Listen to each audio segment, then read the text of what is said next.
Well, I'd just like to say welcome to you all. This is my first visit to a UK recorders meeting in person. So it is a great honour to do it today. And it's also really nice to see some familiar faces, but also some new faces. And it's just great to be out and being amongst people again, particularly people who are passionate about butterflies. I think today's program really reflects what an exciting year it's been. I think we've had the milestone of the UK State of Butterflies report. So first time we've got a report with all 4 countries in there, really fantastically presented and full of really interesting information. And please do help us by making sure we don't have to take any copies back to Manor Yard at the end of today. As well as that, we've also got, obviously, that report is there because of all the fantastic data that butterfly recorders up and down the country collect, and we're immensely grateful for that, and we can't do documents like that without that input. Also thinking about things like our threatened species programme work, so where the recording then leads into the conservation work, and then also further in terms of how we use the data in terms of our research work as well. And I'm going to touch on all of those in this opening. So through Butterfly Conservation Strategy, we've managed to secure a major donation to our research work, and we've established the Heather Corrie Lepidoptera Research Fund. And out of that, we've recruited our first postdoc researcher in Lisbeth Hordley. And we're also in the process of actually sort of launching our first research collaboration with UKCEH and Cardiff University, looking at the impact of pesticides on butterflies. So it's a really exciting start to a period of expanding our research range and impact. We've also had awarded the first Darissa Award in memory of Douglas Boys, and that went to Rochelle Kennedy, and she's doing a PhD project looking at the impacts of mob grazing on moth larvae. But that award will be available in the coming years, both to MSc and PhD students, and that are going to undertake research on butterflies and moths in the UK. So so thank you to everybody that did contribute to that fund. I think in terms of other changes that we've been making, so we've had an expansion in our ecology team. So Caroline Bullman, who's speaking later today, is our new head of ecology. And we've also recruited an ecologist in the north of England, Ryan Clark. And that's been made possible thanks to an increase in funding from Natural England. And all of these appointments are really there to just help strengthen the excellent work being done by our conservation staff, volunteers in delivering our threatened species programme. We're also grateful to the Joint Nature Conservation Committee because they've just renewed our contract for the UK Butterfly Monitoring Scheme for another 5 years. And that's in our collaboration with, again, UKCEH, but also British Trust for Ornithology. And not forgetting that the UKBMS scooped the Citizen Science Award at the Nature of Scotland Awards this year. Further afield, and also thinking about last May, the Great Britain Red List, Butterfly Red List was launched, but we're also working with the International Union for the Conservation of Nature on developing a European Butterfly Red List, and that's hopefully coming out in 2024. And also thinking about other work that's been going on, the Supporting Science project that Rachel's going to be talking about, which was funded by the National Lottery Heritage Fund and the Department of Digital Culture and Media and Sport, which was what it was when I wrote this. Don't ask me if it's changed its name since then. But that's been providing training courses delivered by the Field Studies Council. That's included ID training for some trainees who are now going on to doing verification training to help county recorders. But I think the main purpose of today is, and what we're hopefully going to really focus on, is a big thank you to all of you and the wider butterfly recording and conservation community for all the work you do. And everything that we're going to hear about today is really on the back of all that effort. So I'd just like to say a thank you for everything that you've done through the year.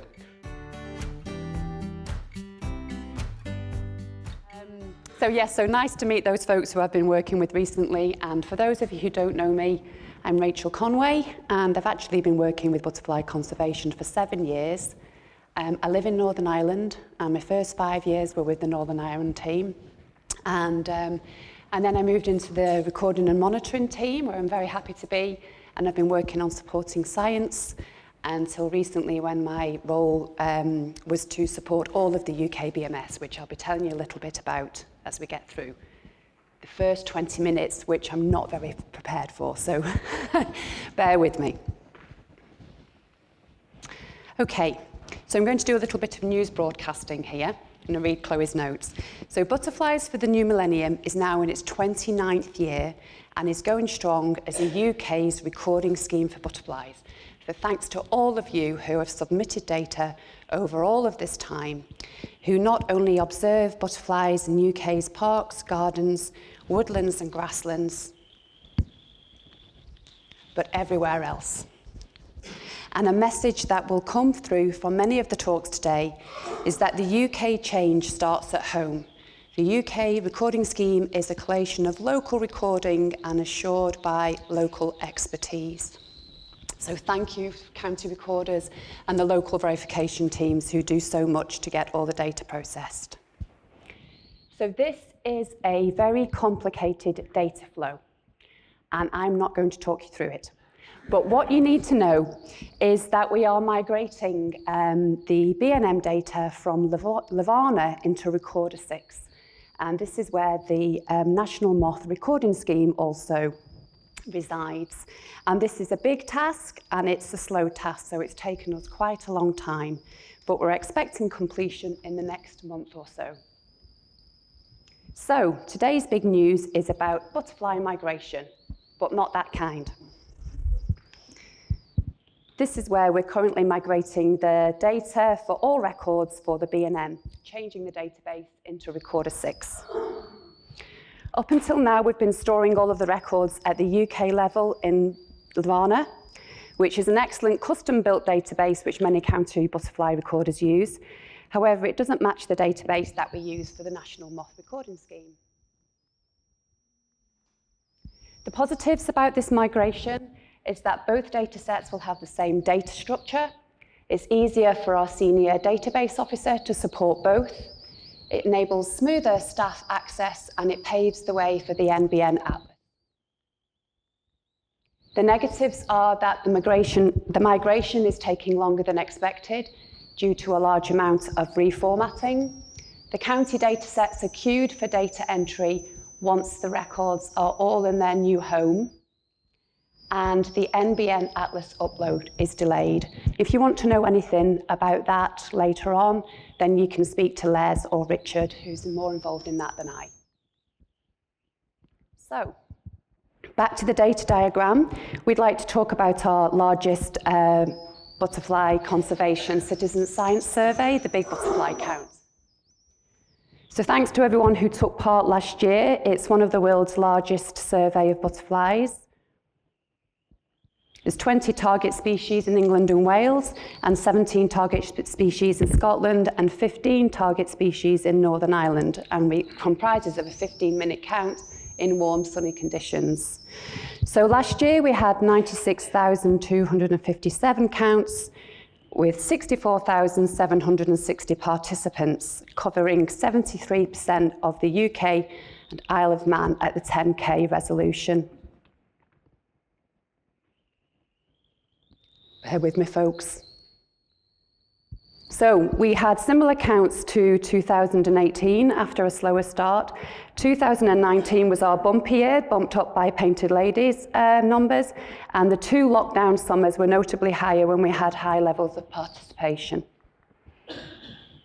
Counts over time have showed a gradual decline in the last 3 years, generally because people are seeing fewer butterflies when they look. Now we'd like to have a look at supporting science. A little bit more familiar with this because I've been working on this project with myself. And it touches on a lot of the areas of work of the recording and monitoring team. And we aim to improve skills and collaboration in volunteering, recording and verification, and also to try and smooth data flow. The stars here are the particular parts of the system that we've been working on, and we're going to start by having a look at the garden butterfly survey. Did I go too fast there? No. So we've done a website relaunch for the Garden Butterfly Survey. It started in its format in 2016 on paper, and it moved to an online survey in 2019. And in February 22, we delivered a new revamped website, which was aiming to attract new audiences to the survey. We've got some new reporting functions. You can see the top 10 butterflies recorded, and you can see a map of participation across the UK.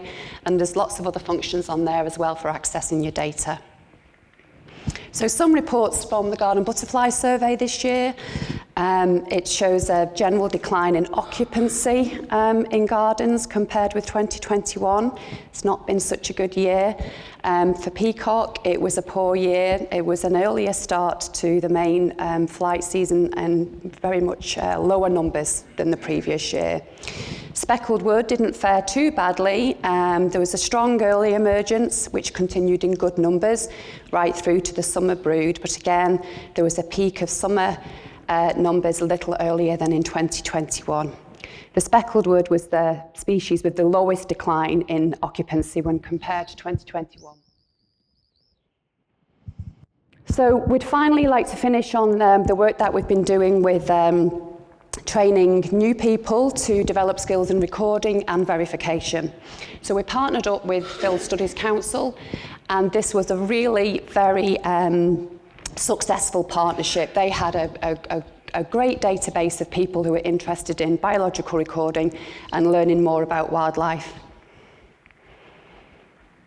So we delivered two identifying distinctive courses, one for butterflies and one for moths. So we didn't necessarily do the most common species. We did species that were distinctive, that were widespread across the whole of the UK, and we consulted with the county recorders on in order to help us select species that they think would be worthwhile teaching to new recorders. Over 730 people completed this course online, so that was really big numbers for us in terms of ID training, so we're absolutely thrilled. And we delivered an additional course as well on distinctive moths. So you can see that the feedback that we got was very positive, that people enjoyed it, they found it useful, and they enjoyed using the online platform. We also attracted a new audience by partnering with the Field Studies Council, and 31% of our participants were under the age of 35. So that was a really good result for us, because that was the first time that we'd really got those kind of numbers with the younger age group. From those two training courses, we asked people to apply for a third training course that was to teach people verification skills. And we had a lot of support from some county recorders with this, because we needed to match trainees with mentors. And some county recorders came forward to offer their mentorship, and it was really very much appreciated. So we trained up 29 people in iRecord verification in order to hopefully develop verification assistants. And out of the 29 who took part in the course, 20 have now become active verification assistants and are supporting verifiers across the UK in both moth and butterfly data sets. So that's a really, really great outcome. And actually, of all the participating county recorders who came forward to offer their support, they have held on to their mentee, if you like. So it's been really positive. Whew, thanks, made it. Thank you, everybody.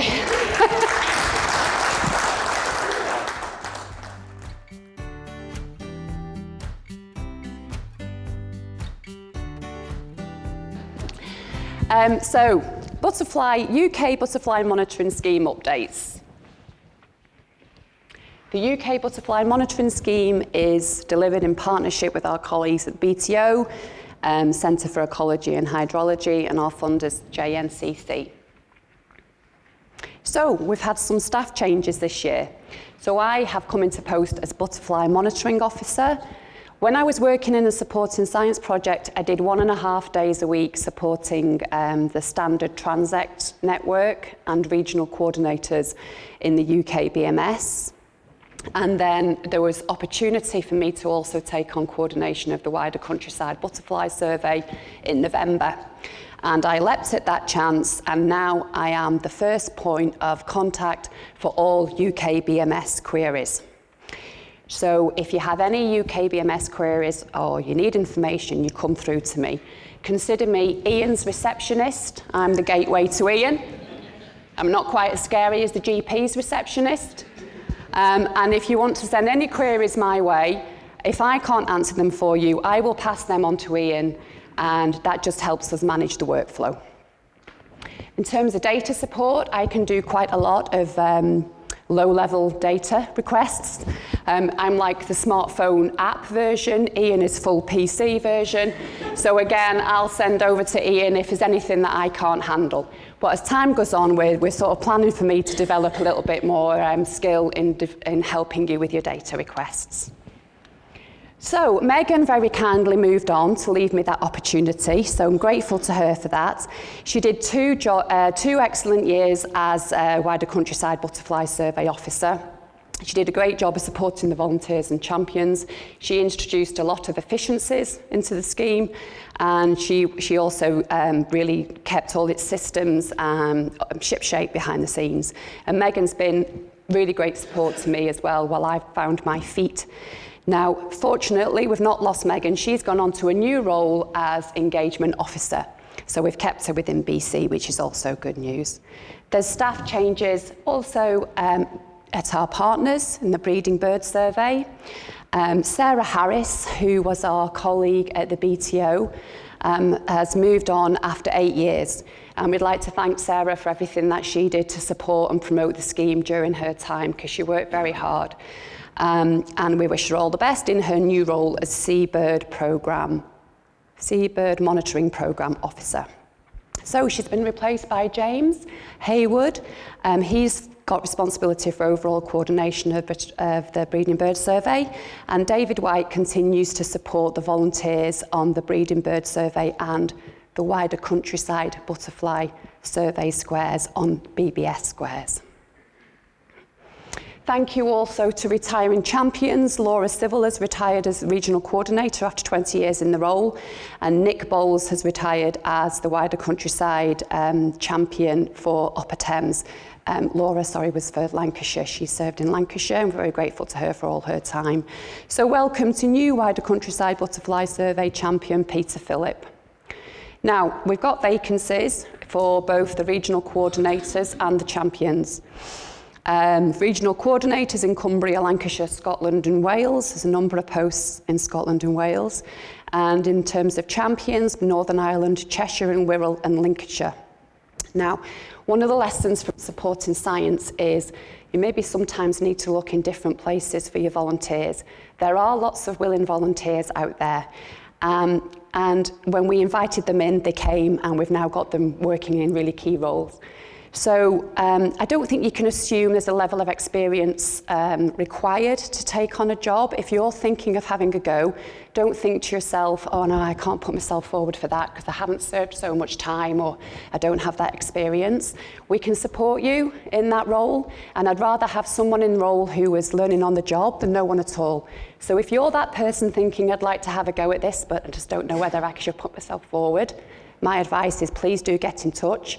And similarly, if you are key in your network, or you are very active in your branch, give your vote of confidence to someone else.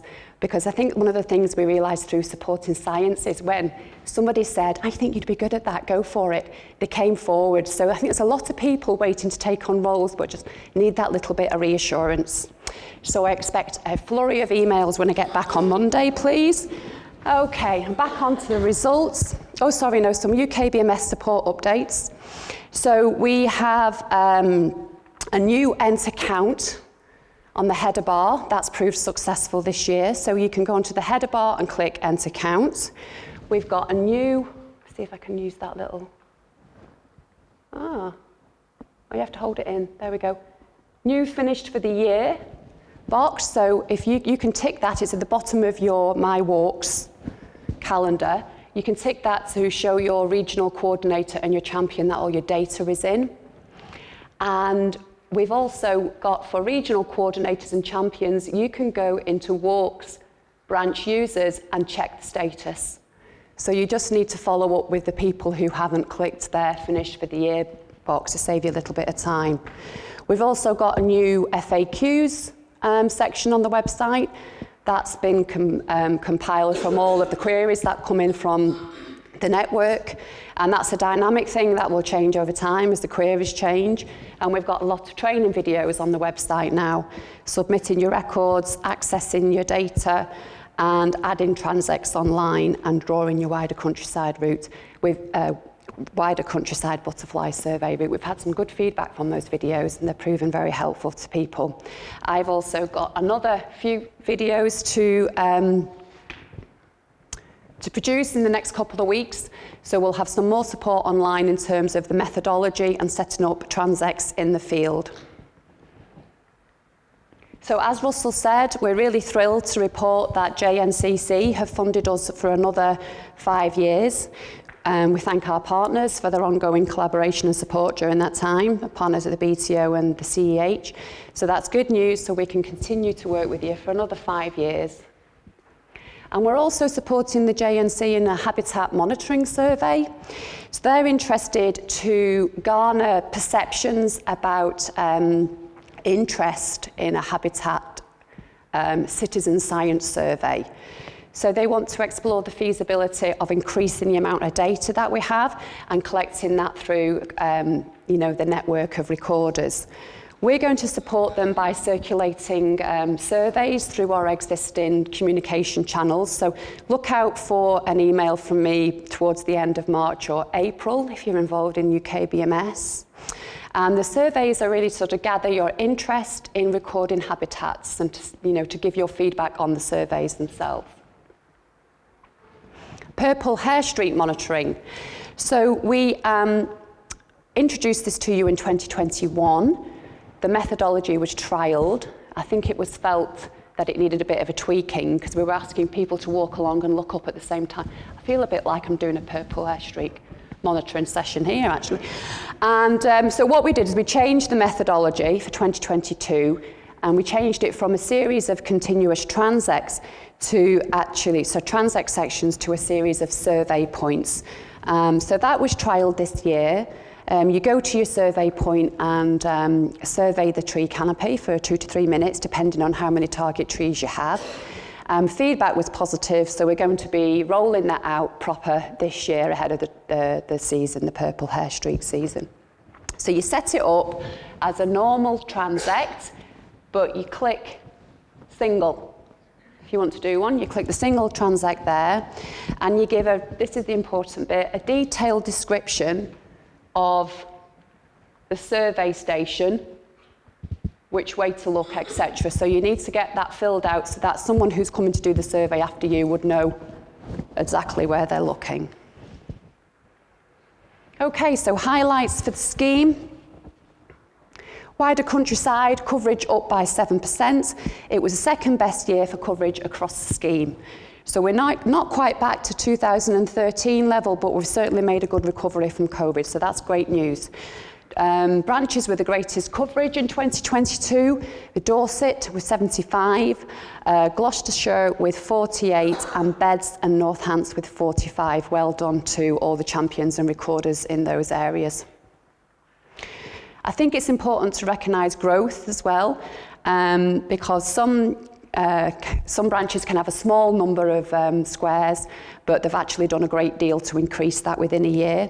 So on the left here we have increase in butterfly conservation squares, and on the right we've got the increase in butterfly conservation and BTO squares. So the pink is, additional squares for the year, blue is neutral, and pale blue is if you dropped a couple. So Cumbria, they've had their best year to date with an additional 7 squares, so well done to them. Beds and North Hants, it's Martin Chadwick to thank for Cumbria, he's the champion. Beds and North Hants, greatest overall increase in coverage, so that's very positive, that's Claire Topping. And we've got Somerset and Bristol, the highest increase in BC coverage. And I know that Andy Darnford had done a big recruitment drive this year, and we feature that in the Wider Countryside Butterfly Survey newsletter, which is due out next week. I think you said a couple of other mentions there. Oh yeah, Suffolk and Wiltshire also did very well this year, adding an additional 6 squares. So well done. I think Janet's here for Wiltshire, so congratulations, Janet, for the work that you've done there. So the highlights of the survey this year, we're only over 2,000 surveys submitted, approximately 650 recorders. 104,300 butterflies of 47 species. That's 1 less than last year. Moths, 1,300 moths of 83 species, up by 6 species this year. And dragonflies, 1 fewer species than 2021, but down 1,000 records. UKBMS highlights, standard transects, record number ever this year, which is fantastic. More than 2,000 transects walked, so well done everyone who worked so hard in your area to develop the coverage. Top 10, we've got East Midlands, well done Ken. Where are you Ken? Give us the well done, thank you. Hampshire and Isle of Wight, Andy Barker, and Surrey and South West London is Bill Downey. And I think we've got Warwickshire here as well. Have we got the Warwickshire coordinator here? Yes, we have, well done. And West Midlands. West Midlands here? Oh, well done. Congratulations to you. Top 10 are all over 80 transects. And again, looking at growth in transects, so Warwickshire have done particularly well this year. They topped the chart for growth in transects, that's fantastic. And also of note is Lancashire. They boast the top growth for this year, the greatest growth, sorry, for this year, increasing by 28%. So although Lancashire's down there, their growth's really good, so well done. They were followed by, again, Beds and North Hants increasing by 22% and Cumbria increasing by 21%. So we've got a recording by Mark to cover the species results for the year. But just to give you a little bit of a snippet, it was a good year for rare migrants. We had 4 recorded across the 2 schemes.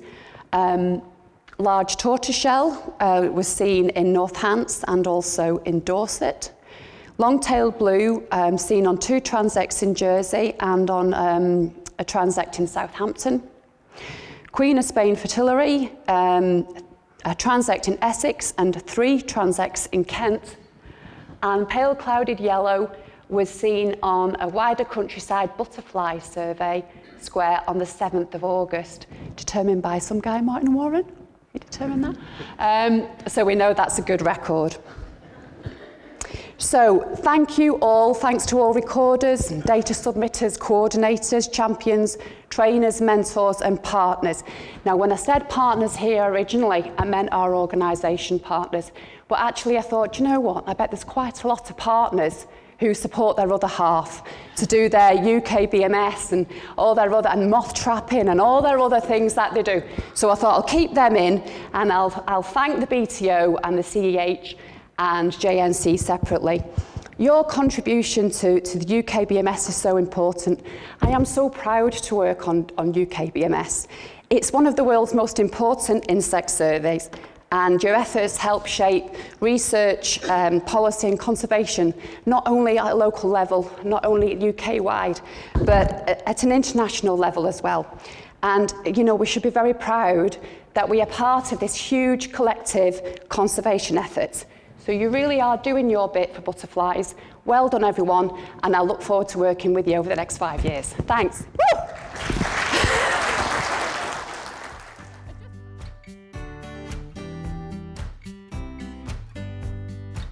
Today I'm going to present the results from the UKBMS in 2022. This slide here is of a Queen of Spain Fritillary, which one of my friends took from Kent last year. There were quite a few seen last year, which is quite unusual. It's a fairly rare immigrant butterfly, and it had quite a good year, especially towards the end of the season in 2022. Unfortunately, I didn't get to go see one myself, but and I've never seen one in the UK actually. But actually, a few were recorded on transects as well, which was really nice to see.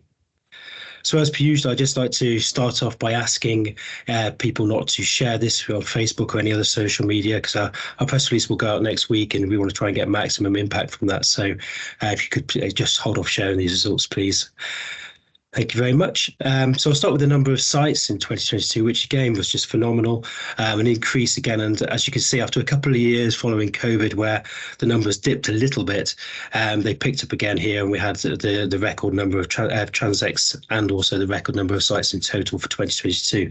So you can see over 3,190 sites in total, breaking the 2,000 number for traditional transects, so those are where we walk them between April and September, recording all species.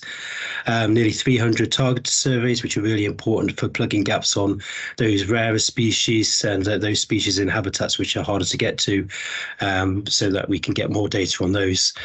And also nearly 900 of the wider countryside transects as well, which is fantastic. Here you can see on the right the map that shows that we've got pretty good coverage throughout there. So the little blue dots showing the target surveys plugging in areas that are harder to get to with the transects. But generally speaking, there's still obviously areas where there's a little bit of under-recording, but it's pretty good throughout the UK there. So what kind of a year was 2022?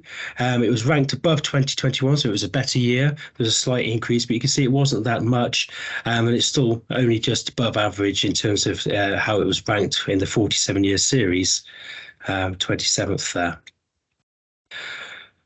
It was a very average year in terms of how the species fared as well. So 29 of the 58 species for which we present trends showed an increase compared to 2021, and 27 species showed a decrease, with just 2 species showing no annual change. Obviously, this is always reflected in the weather that happened during the season and before the season, of course, as well. And we won't forget last year in a hurry, I don't think. It's certainly, for me, in my recording time, the hottest year I've recorded. So I wasn't born in 1976, unfortunately. Well, fortunately. So these plots just show you the temperature from the Met Office in a nice way, where anything above that line is where it is above the average for the series, and anything below the line is where it's below the average for the series. In this case, we're looking at the temperature across the season, and you can see that the temperatures were well above average for the entire year, except for in December, where it was a really cold start to December. And what's important about this also is that often we get things going on in southern England where it's really hot, and then it won't be so hot in Scotland, but you can see that throughout the year, as is these maps are all red, showing that it was above average everywhere. It was the warmest year on record for the UK since recording began for both the max and mean temperatures, and all, as I said, all months were warmer than average except December. And there were some extreme heat waves in the summer months, including temperatures in excess of 40 degrees. The rainfall was always reflected in this. It was a very dry year, even though we had quite a lot of rain at the beginning, like in the end of February and the beginning of March, so before the season started. But generally speaking, the first 2/3 were much drier than average. And until the end of the season, when we got this autumnal rainfall, it was very, very dry, particularly in July and August. Parts of East Anglia only received 70% of their annual rainfall, and it was declared drought conditions across large parts of England and Wales, for the driest January to August period since 1976. And it was also a very sunny year, particularly in certain parts. So March, June, and August there stand out as being well above the average. Weirdly, May, despite the fact that it was very hot and very dry, was actually below average. But generally speaking, it was a really sunny year, especially in the east of England. Provisionally, it was the UK's 7th sunniest year since 1919. So all in all, as we will obviously remember, a really hot, dry year for all of the recording season and before that as well. And it really did just keep continuing, and with some really, really searing temperatures, which made transects sometimes unbearable to walk. And you didn't see that many species if you went out during midday because it was just too hot. So how does this affect the species that we were seeing and when we were seeing them? Well, we know that things have been getting earlier anyway in general, but we always have years which buck that trend where they a slightly later start than average. Here we can see, I've just plotted here, so you've got the BMS week number on the x-axis, and you've got the average number of species recorded per transect in each of those weeks. And the red line shows you what was recorded in 2022, and the black line that for the 10 years preceding before that, sorry. And the black dash line is for the whole series from 1976 up until 2021. So we're just looking at how 2022 compares to those. And you can see here that the average number of species was a lot higher than both those averages earlier in the season. So around weeks 11 to 14 there, you can see the peak in the red line is much earlier. And then it tails off pretty quickly. And then towards the end of the season, we get far less species on average than we did in the last 10 years or across the series. So there's obviously a phenological shift there where the species were all coming out a bit earlier, and they went over pretty quickly by the looks of it too.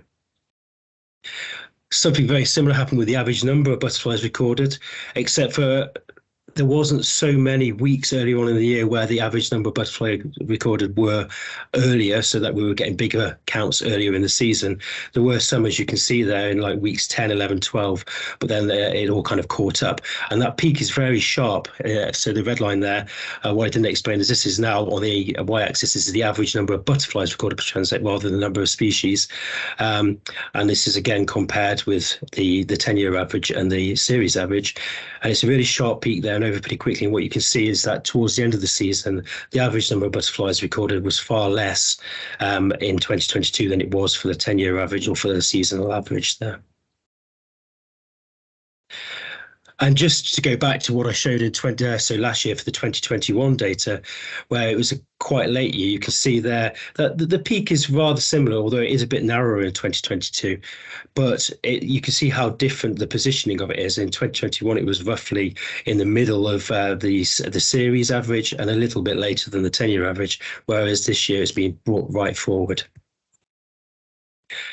And this plot just shows it by species. So here on the x-axis, we've got the mean flight date for all species across transects for the last decade, 2012 to 2021. And on the y-axis, we've got the mean flight date across the transects just in 2022. And the line there that goes up diagonally is a one-to-one line. So anything that falls below that line is where the species came out earlier in 2022 compared to that 10-year average. And anything above the line is where it came out later. And not too surprisingly, from what we've just seen in the other plots, you can see that pretty much all species fall well below that line. So they were a lot earlier in 2022 than they normally are.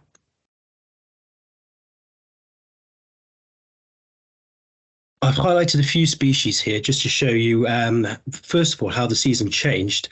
So we start off with the orange tip earlier in the season, and that's about 1 week earlier than it was for the 10-year average. But then as we progress through the season, that difference, however, in how early they come out grows and grows. So you get to the peacock, and there you can see that that's 3 weeks earlier on average than it has been for the last 10 years. And Heath Fritillary also around 3 weeks. And then as the season progresses, we start to get a bit more variation with some of the species like Scotch Argus coming out a little bit later than the 10-year average, and the brown hair streak is earlier again, but not as much as those species that came out in the middle of the season. The clouded yellow there is above that line, but that's probably because there was a lot of offspring from the earlier immigrants into the country, and therefore that pulls the mean date quite late. So if you have a really good year for clouded yellows because a few come over and they breed, then that will pull the mean date a bit later, if anything. So a really early year, and no one will be surprised by that because it was really hot, really sunny, and so the species started to come out very early. So let's look at the trends for the individual species and see how they did in 2022.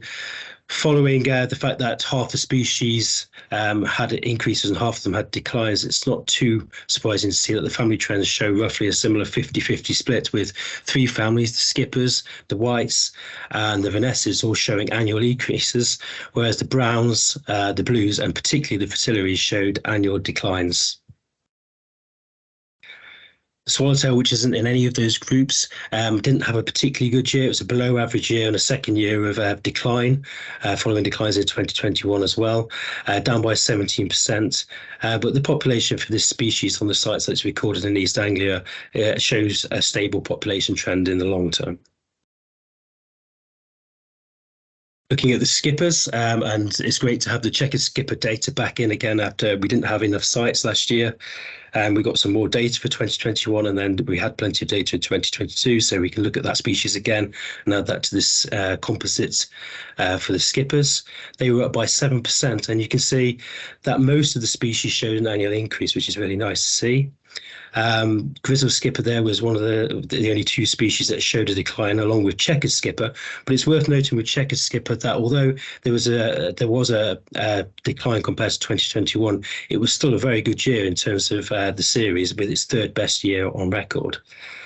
I'll highlight a couple more of the species that did well in a moment, but generally speaking, the golden skippers showed very modest annual increases, and lure skipper and dingy skipper were the two real winners there. And dingy skipper is one that kind of interested me because I've been seeing more and more of the data from the southeast showing quite pronounced second broods, which is what I'm going to talk about in a moment. So although it wasn't a particularly big annual increase, 15%, it was the seventh best year on record. So, you know, just above average, really, if you look at that series. And the long-term trend for this species in the UK is stable. But what's really interesting, and if you take the data just from Kent, where a lot of the sites seem to be showing this more than anywhere else, the second brood is just getting bigger and bigger over time. And it's a species that shows a lot of flexibility in having a second brood, depending on the climatic conditions. And there are other sites across the UK that do show it from time to time, and some more consistently than others. But in Kent, this is where it's really pronounced. So I just took the data from those sites in Kent, and it's a similar kind of plot to those I've shown you before. So the BMS week on the x-axis, and the average number of butterflies, well, in this case dingy skippers, per transect in those transects monitored in Kent. And the red line again is 2022. The black line is the last 10 years before that, and then the dashed black line is the series for these sites. And you can see that over time, moving from the dashed line, which is the series trend, and the black line, and then the red line, you can see that that second brood is getting bigger and bigger, and it's happening more and more often. It's also a lot earlier on average. The peak there for 2022, there was no surprises because the first generation was earlier as well. But it's quite sizable in 2022. So I find this quite interesting with this species, to see that it's becoming bivoltine in quite a lot of the sites in the southeast. And I mentioned from the table before that lure skip had a good year, up by 99% compared to 2021. Now it's still showing a long-term decline, but this is really welcome news, and a quite highly above average year, especially compared to recent years where most of them have fallen below that average. It's the best year since 2003 for this species, so really good news. Moving on to the whites, and the thing that I just want to note here is that this doesn't include the clouded yellow for this composite index, because I tried to take out the migrant species because they're so variable year to year depending on what's happening elsewhere, not just in the UK. So this is just for the resident white species, and as a group they were up by 11%. And looking at the table with the species in that group, you can see that most species showed an annual increase, with just the brimstone and the small white showing annual declines there. But brimstone's had quite a lot of good years recently, some of its best years in recent years, in fact, as it's spreading northwards. And the percentage change, it was a decline, but it was only 2%. So what was noticeable about the brimstone is that after the overwintering population emerged in the spring, which was quite high numbers, the generation from their offspring was actually quite poor, which accounts for this decline. When we look at the common whites, because they're obviously across most of the transects that are recorded and they're often quite abundant, we can see that it's a pretty mixed picture actually. So large white and green vein white at the UK scale showed annual increases while small white declined. When we look at country level, it's a bit different. So large white only showed an increase in England. For the other countries, Wales, Scotland and Northern Ireland, it showed declines. Small white declined in England and in Northern Ireland, but was actually increased in Wales and Scotland. And then green vein white was a different picture again, with increases in England and Wales, but declines in Scotland and Northern Ireland. But when we look at the numbers of these species combined together, so for these three common white species, what we do see again here, so we've got the average number of these butterflies recorded on the transects with BMS week, and the red line 2022 shows you that the first generation and perhaps the second generation as well were a lot earlier, but also they were of a similar magnitude to what you were getting over the 10-year period and over the series. But when it comes to that second half of the year, the numbers were much lower than both the 10 years and the series for that time of year. Again, a little bit earlier, but as you can see, the P is a lot lower, that red line there. I've highlighted in these blue brackets the small white and green vein white because actually the large white didn't show such a noticeable impact on that second half of the year, and these two species accounted for most of that decline. It was a good year for wood white. This is a species of conservation concern, so it's always good when these species do well. It's only up by 6%, and it was still a below average year for this declining species, but we always welcome good news for such species. And you can see here again on the bottom left, I've just plotted out the counts over time, just for 2022 in this case, just to show how good as the second generation was for this species across monitored sites. So moving on to the browns, this is one of the groups that did show some annual decline, although only 3% as a group. You can see it's a pretty even split between species which showed an increase and species which showed a decline. And in the past couple of years, what I've shown for the browns, the common browns as we call them, the meadow brown, gatekeeper ringlet and marbled white, which account for over, well, about 50% of all the butterflies that we record on our transects, they've been showing small annual declines for the last couple of years.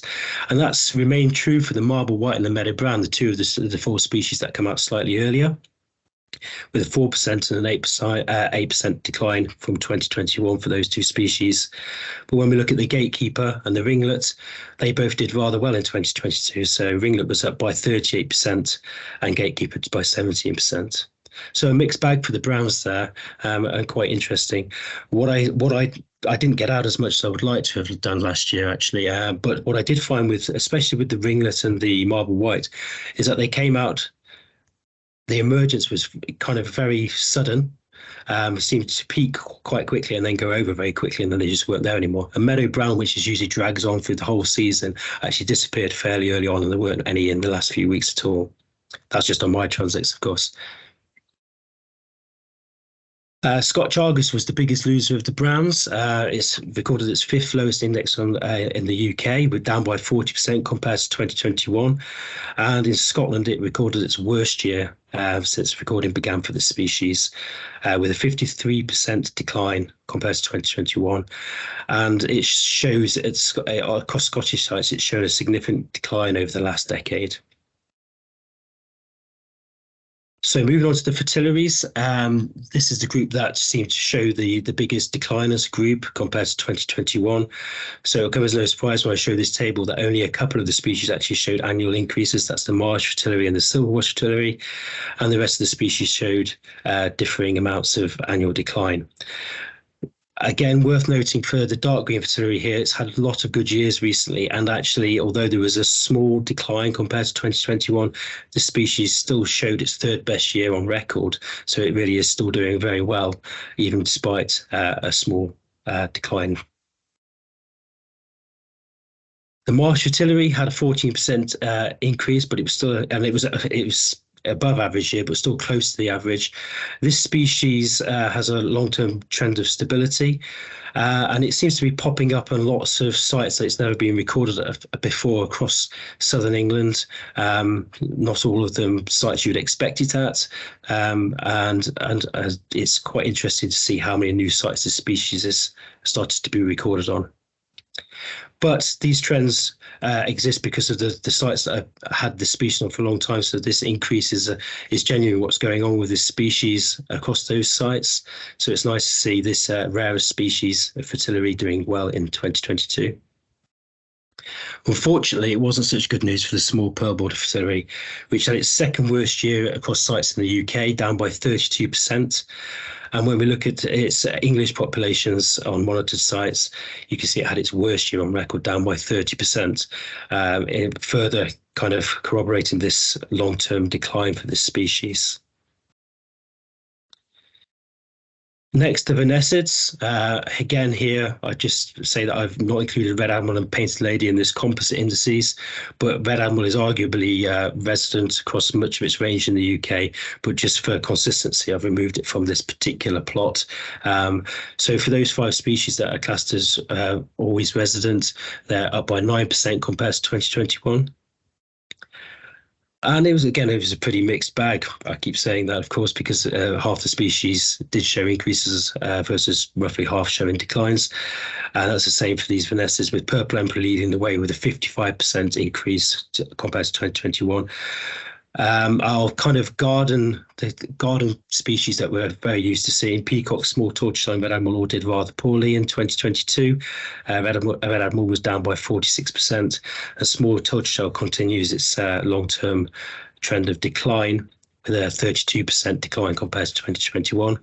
And peacock was down by a similar amount. I want to focus on the peacock just because we've seen that this species expands into Scotland, that the Scottish trend, as you can see on the bottom right here, is still an increase, and it's doing rather well there, and it was up by 52% in 2022 as well. And it was only in England, Wales and Northern Ireland where these declines were evident. But what's quite interesting about this species is that it seems to be starting to show a second generation. So later in the year, you're getting another little peak, but this is only in the southeast, and I've never noticed it on transects before until 2022. I've heard about larval webs being found, and I thought, well, will it ever show up in the data?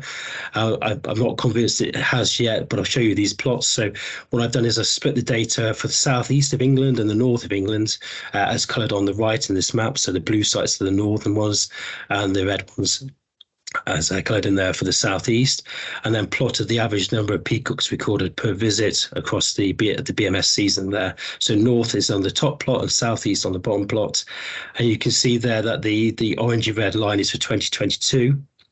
Again, the black line is for the 10-year average, and the dashed black line for the series average.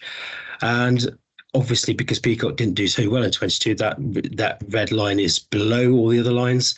But what's very interesting when you look at the north is that the peaks are roughly in the same positions as they are for the series and for the 10 years. Whereas for the southeast, that second peak, which is the offspring of the overwintering adults that come out in the spring, is moved a lot earlier. And then there's no peacocks recorded for a few weeks, and suddenly there's a little tiny peak towards the end. Whether that's just some of the peacocks coming back out when they've gone into their overwintering sites and they just kind of come out again, or whether it's just genuine signal of a second generation, you can't tell from this data for sure, but it seems to be suggesting that could be happening, which is quite interesting, I think. And if anyone's got any kind of views on this or any other information, I'd really love to hear about it. And I mentioned the Purple Emperor because this was the species of the Vanessids that did the best in 2022. This species has shown a significant long-term increase. It had its 9th best year on record, up by 45%. And this is another species that's turning up at more and more different sites as time goes on. So it's really nice that people get to see this really fantastic butterfly more and more. The Duke of Burgundy showed a modest increase again in 2022. I say again, I don't mean that. It declined in 2021, so it's a welcome increase here for this species that's been showing this long-term decline. And finally, the blues, which is the family that has the most species in it for this composite. You can see there was a very, very small annual decline compared to 2021 for this group of butterflies. And you can see that about half the species, again, either showed annual increases or didn't change at all, or the other half which showed declines, with the northern brown argus being the one that was most affected negatively, and holly blue and large blue leading the way for the increases. A large blue-light checker skipper we didn't have enough data for in 2021, and we've got more data subsequently for that year and for 2022, so we've been able to put the trend in again for this species. It's really nice to show this because this is a really kind of big success story for conservation management, and it was up by 70% again in 2022, really kind of giving more oomph to that long-term trend of increase that the species has been showing. So really, really good news for this species. But it was not good news for the small copper, and this species seems to be featuring more and more regularly in these presentations as a species that seems to be suffering in recent years. It was down by 32% on monitor sites across the UK and registered its third worst year on record. And in the past, when this has happened, you see that it's not doing so badly in some countries, and it's usually in kind of southeast England where it's doing the worst. But if we look at it in 2022, you can see that it's pretty much across the board that it showed a negative result, except for in Wales, where there was a slight increase. In England and Scotland, there was increases of just over 30%, in Northern Ireland, a whopping 70% decline compared to 2021. So this seems to be more or less across the board. And the long-term trends for England, Wales and Scotland are all of a significant decline now for the small copper, which is quite worrying for this species, really. And this is another species where we can look a bit more in detail at what's happening on some of the sites and see the effects of the hot, dry weather that we experienced in 2022. So here I've just focused on the southeast populations because across the range, this species has, it's very flexible in the number of generations it can have. And in the southeast, it tends to have at least 3 generations, and very often, particularly in some of the sites in the southeast, the latter half of the year is when the numbers are greatest, which is not true if you go further north and stuff. So I focused on these sites in the southeast here, as highlighted in red there, and looked at the average number of small coppers recorded on transects across the year for those sites only. And I've compared that with the red line for 2022 with the black line, which is the last 10 years before that, and then the dotted black line, which is the series average, as all the plots I've shown you before. So same thing. And what you can see here is that you do get this signal of in the second half of the year of the numbers being much higher than earlier in the year for small copper on these sites. Certainly true in the last 10 years and certainly true of the series, but not so true in 2022, showing that this species really did suffer from the hot, dry conditions in 2022 there. And in fact, on some of the sites where the highest numbers of this species are recorded, the second half of the year was actually lower than the first half of the year for the numbers for the species. So worrying stuff for the small copper in the UK. So I'd like to finish there. Again, I just want to apologise for not being in there in person. It would have been really nice to catch up, as I already mentioned. And I really want to thank you all. I mean, it's just amazing how much data we get every year, which enables us to look at these species in such detail and start picking out the effects of both climate and habitat change, so that we can try and put something in place to look after them a bit better. So thank you, everyone. And then thank you, everyone from CEH, BC, BTO and JNCC. And I also, as always, have to really thank those photographers who allow me to use their photos, because otherwise it'd be probably a very droll talk just full of graphs and no nice photos. So thank you to all these people listed there. And if anyone I've missed out and they see their photo, then I'm really sorry. I try to keep it as up to date as possible, and I try to mix the photos up as much as possible. You may have seen some that I've used before, for which I apologise. Thank you very much for listening.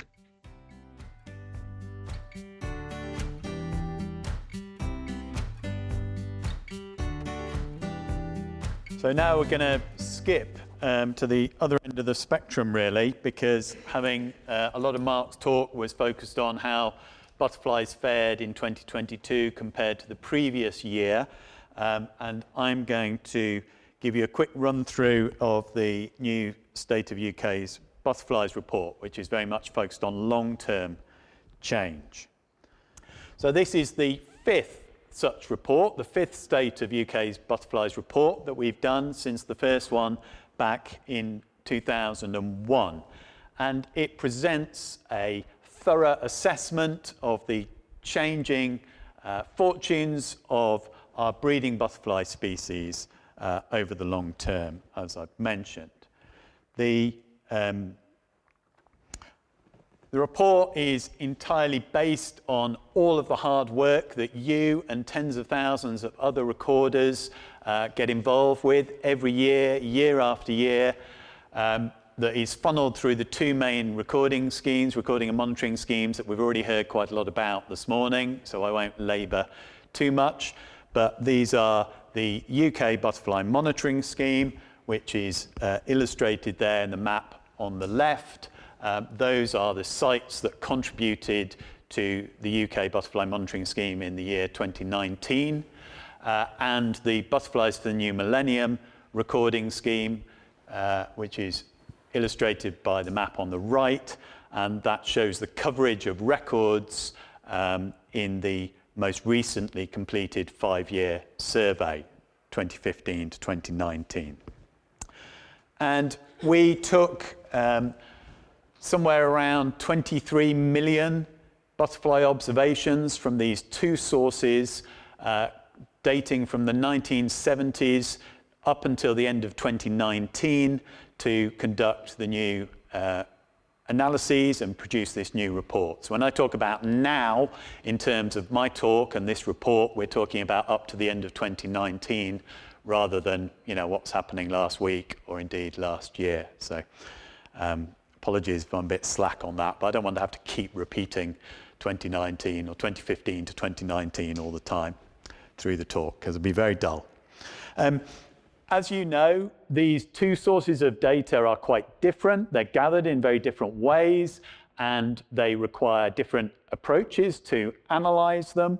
But what they produce, the results that they produce, are equally important and indeed complementary in assessing how our butterflies are faring.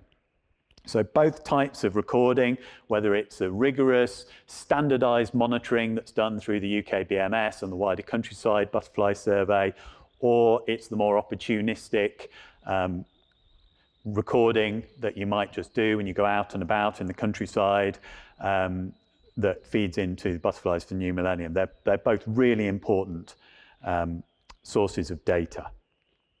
And thanks to all of this data and all of your hard work, we essentially have two different trends for almost all of the breeding butterfly species in the UK. So here's an illustration of a species that's done badly in the long term in Britain, interestingly featured by Mark just now as well in his talk, small pearl-bordered fritillary. So if I draw your attention to the map first, and hopefully you can see that. So that's the Butterflies for the New Millennium data, and you can see, hopefully you can see the decline, which is the, is it that red one? I'm not going to turn everything off. Hopefully you can see on the map that basically the small pearl-bordered fritillary has retreated. It's become locally extinct in quite a large area of southern and western England over time. The trends then over here, the top trend here is the trend from the UK Butterfly Monitoring Scheme. So this is the abundance of small pearl-bordered fritillaries at monitored sites, showing a significant decrease over the time. That's going back to the 1970s.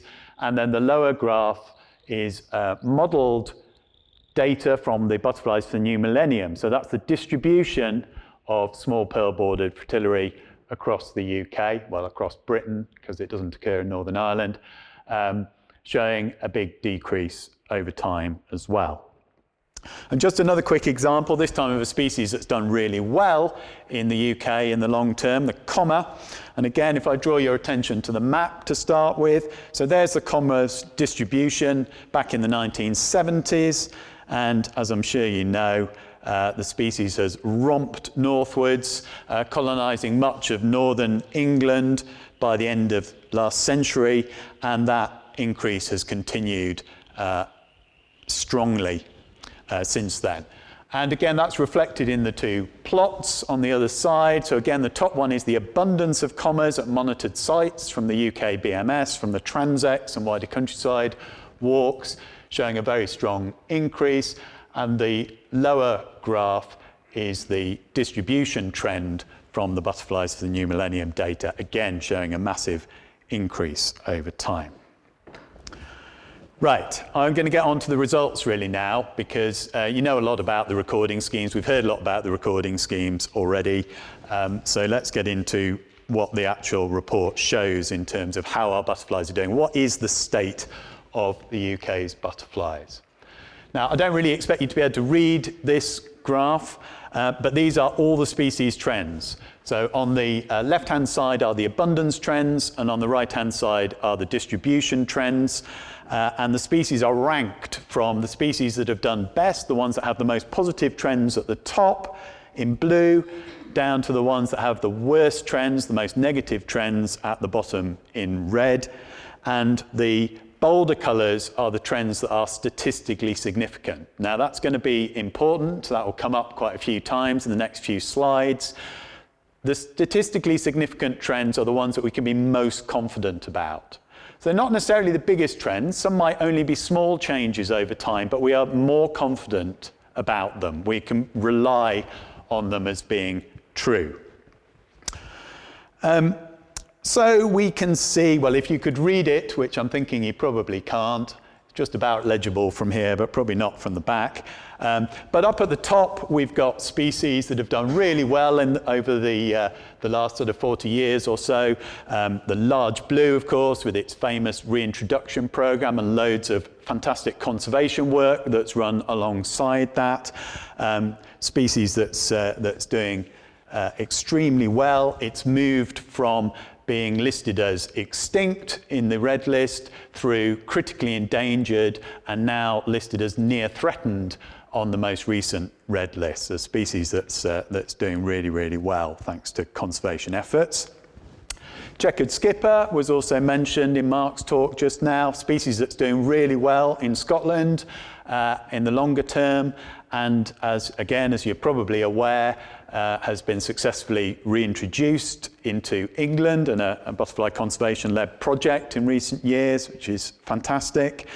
And then Purple Emperor, which again featured in Mark's talk just now as having had a really good year last year, but it's had a really good time generally over recent decades. It shows the proportionally greatest increase in its distribution, in its range of any butterfly species. Down at the bottom of this chart are species like the wall, northern brown argus and grayling, which have all declined significantly in both abundance and distribution over the last sort of 40 years or so. Well, that's all very well, and of course the species trends are really important. We're interested in conserving species, so we need to know how each individual species is doing, but we also need to be able to summarise this, to try and kind of mash all of that information together to get an overall sense of how butterflies are doing, because it's, you know, that's what can be more effective in terms of engaging the politicians, the general public, and so on. And there are various different ways that we can do that. So I'm just going to go through some sort of summaries of ways that we can look at the overall pattern of change. So in terms of abundance, we can see that if we just look at whether species are up or down in terms of their long-term abundance trend, we can see that there are slightly more species that have declined in abundance at monitored sites than have increased. And if we only look at the statistically significant trends, the ones that we can be highly confident in, then it's a similar picture. There are slightly more species have declined at monitored sites than have increased. The distribution analysis shows a much more clear-cut difference. So there are far more species that have decreased in distribution than have increased. And if we just look at the trends that are statistically significant, there are over 4 times as many species that have decreased significantly in their distribution in the UK as have increased.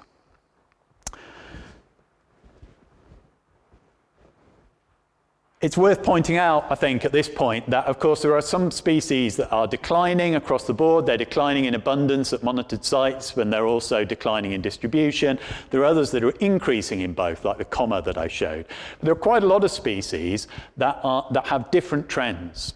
So they might be doing fine at monitored sites. Their abundance trend might be okay, might be stable, might be increasing, whereas their distribution trend might show a decline.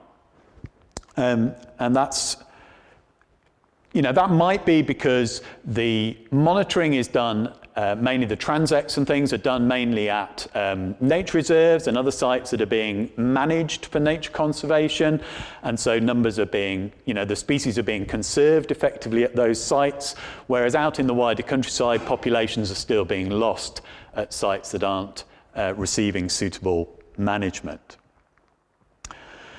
Now the combination then, and this is the kind of figure that you might have seen in the media when we launched this report or on the Butterfly Conservation website, 80% of our species have decreased in either their abundance at monitored sites or their distribution across the UK, or both, since the 1970s.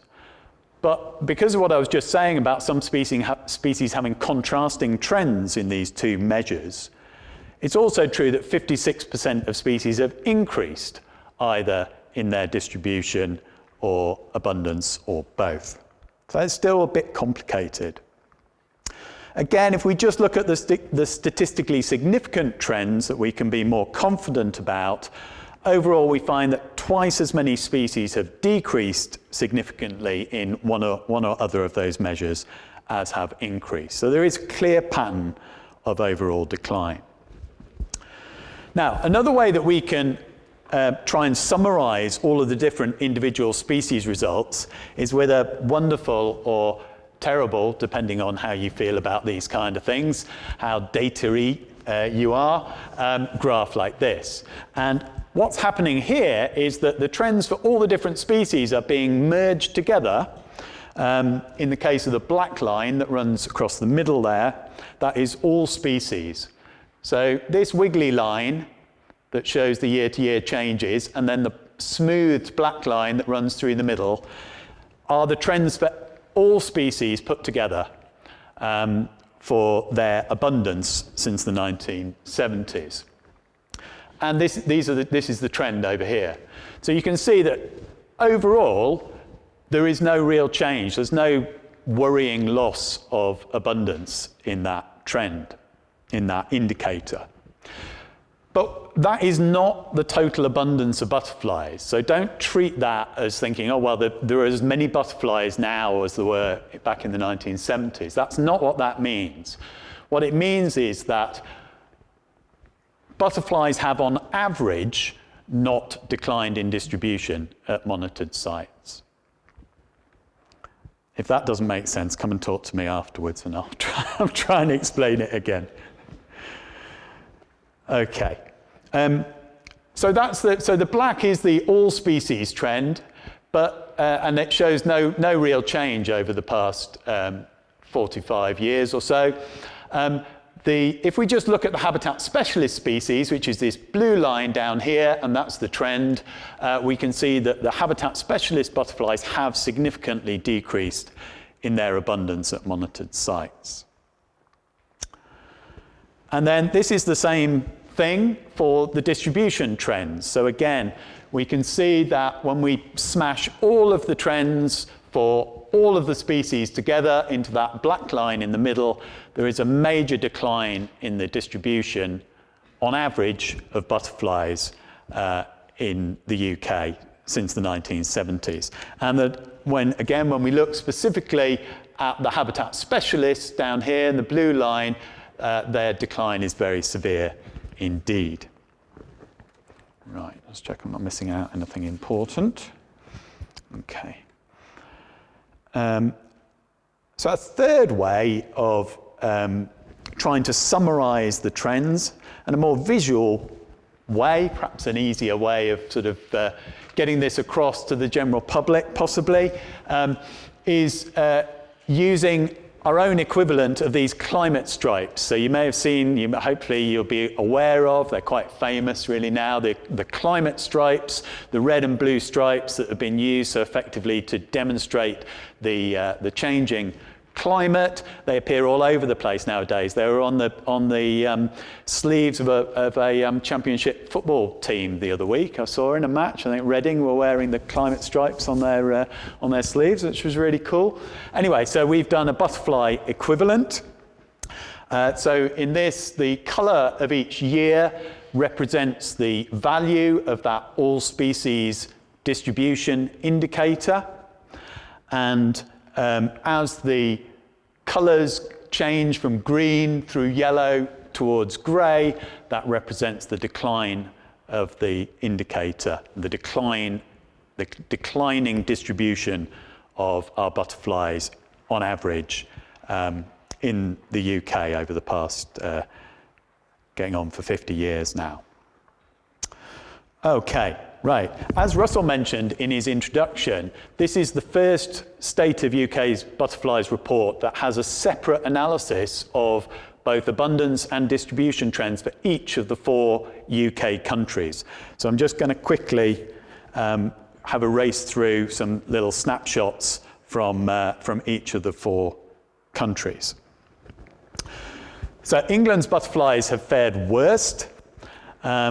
The distribution indicator there, you can see, shows a 45% decrease on average, but that hides a very severe decrease of 75% in habitat specialist butterflies.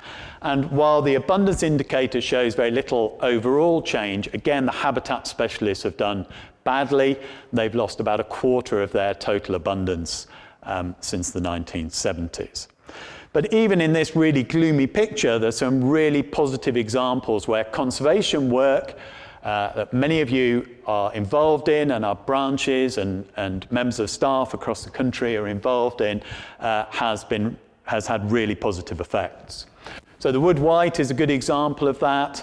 There have been long-term conservation projects in many of the landscapes where wood white still occurs. And as a result, the number of sites and the number of hectares of land that wood white occurs in has increased dramatically over the last 10 years or so. So back in 2005 to 2009, there were 36 sites with wood white, covering a total of 215 hectares, and that's now increased to 62 occupied sites and 610 hectares of land. So the amount of land occupied has increased by almost 3 times, and the number of sites has almost doubled. The Marsh Fritillary is, there's a great example of conservation work with Marsh Fritillary up in Cumbria. We might hear a bit more about that this afternoon from Caroline Bullman. But again, reintroductions, lots of fantastic habitat conservation up in Cumbria. And the Marsh Fritillary has increased from, it was down to a single larval web in 2004 in the whole of Cumbria. And then in 2019, there were around 2,500 larval webs counted at 15 different sites in 5 different landscapes. It's a phenomenal success story. And I mentioned Purple Emperor earlier on. So the Purple Emperor's distribution has increased by 58%, and I'll just show you that on the map. So there's Purple Emperor back in the 1970s. By the end of the century, not a huge amount had happened. Things seemed to be taking off a bit by 2009, and then in the last 10 years, in terms of this report, the species has done really, really, really well. Okay, the multi-species indicators for Northern Ireland show declines in both abundance and distribution. One of the species that's doing really badly in Northern Ireland, as indeed it is in England, is the wall. It's undergone a massive decline, on the verge of extinction probably in Northern Ireland. There's the distribution of the wall sort of back in the past. It was relatively widespread, occurred in all 6 counties of Northern Ireland. And then from the sort of 1990s onwards, it underwent a big decline. And in the last 5 years of the BNM, there were only 3 records of wall in Northern Ireland, all from the coastline of County Down. Cryptic wood white, on the other hand, seems to be doing okay. It has non-significant, and therefore we can't be too confident about, but it has non-significant positive trends, increases in both abundance and distribution in Northern Ireland, which is really important because, of course, Northern Ireland is the only part of the UK where this species occurs. And another point just to make about Northern Ireland is that actually we can't currently report long-term trends for many of the rarer species in Northern Ireland. So our current focus is on increasing recording and monitoring over there so that we will be able to report in the future on species like small blue and dingy skipper. Scotland is the only UK country where butterflies show an overall pattern of long-term increase, which you can see from the trends there. And this is largely driven, well, it is driven by the wider countryside butterflies. So even in Scotland, where things are generally doing well, or certainly doing much better than in other parts of the UK, you can see the blue lines on these charts, which are, again, are the habitat specialist butterflies showing declines. So much of the increase in total butterfly numbers and distribution is driven by species expanding their ranges, extending their ranges northwards, and that includes both species that have been present and widespread in Scotland for a long time, like orange tip, and also new arrivals, like the white-letter hairstreak. So up until recently, there were only 2 records of white-letter hairstreak ever in Scotland, the most recent being from 1884. But then from the summer of 2017 up to the end of 2019, the period that we're reporting, there were records of adults or eggs or caterpillars of white-letter hairstreak from 16 different 1-kilometre grid squares in a swathe across the far south of Scotland. And last but not least, alphabetically, Wales, the abundance indicator shows very little change, but that masks a very dramatic decrease in the abundance of habitat specialists, which is almost completely offset by an increase among wider countryside species. But the distribution of both groups is decreasing. Sorry, gone on too soon. So one of the species that's doing particularly badly in Wales is brown hairstreak, which is interesting, it's doing quite well in many parts of England. But in southwest Wales, which is where brown hairstreak occurs in the country, the number of squares with breeding records of brown hairstreak has decreased quite significantly over the last 10 years, gone down from 22 10-kilometre squares with brown hairstreak breeding to just 13 over a 10-year period. I'm going to skip over large skipper. You can just admire its beauty. Pearl-bordered Fritillary is a species that's been doing well in Wales. It's responded really well to lots of conservation work, lots of effort at its few remaining sites. Its abundance is up 334% since the 1990s in Wales, and yet it's still struggling at other sites. It's still been lost from a few sites. So despite there being sort of overall good news, there's still work to be done. And finally, I think I'm in danger of overrunning, but finally, just to say, the State of report is focused on long-term trends. Mark Botham was focusing largely on very short-term trends, but we do have an intermediate where we can look at what's happened sort of over the last 10 years or so. And that's from the from the Red List work that we did last year, that we published last year, the new Red List of British butterflies, because the red listing process, which is a global standard, requires us to look at 10-year trends, the most recent 10 years. And what we found when we did that so we used 2010 to 2019, to assess butterflies. We found that 41% of the remaining butterfly species in Britain were threatened. They were either endangered or vulnerable to extinction, and a further 9% were near threatened. So 50%, half of our butterfly species are on this new red list. When we compare it to the previous red list that was published in 2010, we see that more species have moved to higher risk categories than have moved the other way, and overall, there's been a 26% increase in threatened species. So we shouldn't think that the trends, the long-term trends presented in the State of report are, oh, well, that's just a load of horrible stuff that happened in the past. We're over all of that now. Everything's rosy. We're all enlightened now, and it's all good conservation.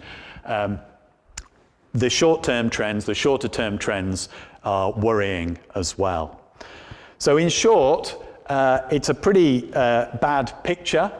Butterflies are not in a good state in the UK, but we have numerous examples to show that targeted species conservation work, targeted species conservation works, I should say. It does work. We can turn around the fortunes of threatened species at site level, at landscape level, and at national level with this kind of effort that you are so closely involved in. What we need is a massive increase. So that's the challenge. That's our challenge, is to get a massive increase in the amount of that conservation work going on out there across the UK. Right, I've gone on far too long. So just to thank all of you, all of the recorders who take part in all these schemes, and particularly those key volunteers, county recorders and coordinators and champions who process all of that data and verify it all. All of my colleagues and organisations who are involved in the report, and to the photographers whose pictures I've used. Thank you.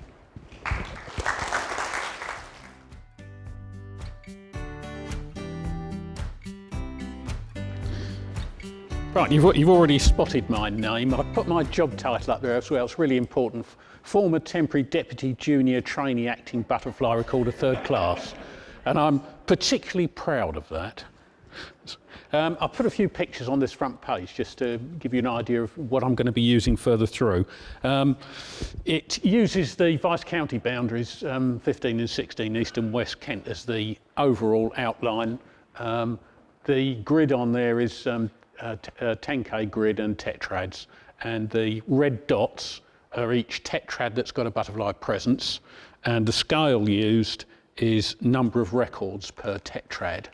Not particularly reliable way of showing abundance, relative abundance, but that's what we used. So it's a good way of showing distribution. The first one shows you we're fairly busy as a county for presence, tetrad presence, but there are still a few gaps you can see that probably need concentrating on to find out whether there is actually anything there or not. The other two I've just given you as examples of sort of more limited distribution for certain species. So the chalk hill blue is restricted to the line of the North Downs. So if you're familiar with Kent, that's the line of the North Downs. And then the one underneath it, the very specialist one, is the Heath Fritillary that sits in the Blean Woods complex. With some expansion, you can see some dots coming down for it where it's starting to wander a bit. I think that might not have been repeated in 2022, but so that's what it looks like. I'm going to test page forward now. Oh, look at that. That worked. Right, why are we Kent and South East London? That's because that the top part of Kent there overlaps with the London boroughs of Bromley, Bexley, Greenwich and Lewisham. The boundaries are not perfect, so it means that you can see a couple of little bits where you can see the green line appearing, and that's where it's not in the Vice County, West Kent, it is actually in Surrey, so there's a little bit of complexity there, but not too much. Oh, did I change a bit then? Oh, thank you.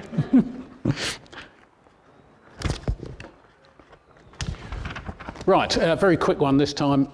We have 90 or 89, I think the chart said, active transects, and you will have immediately spotted that there are only 78 dots up there.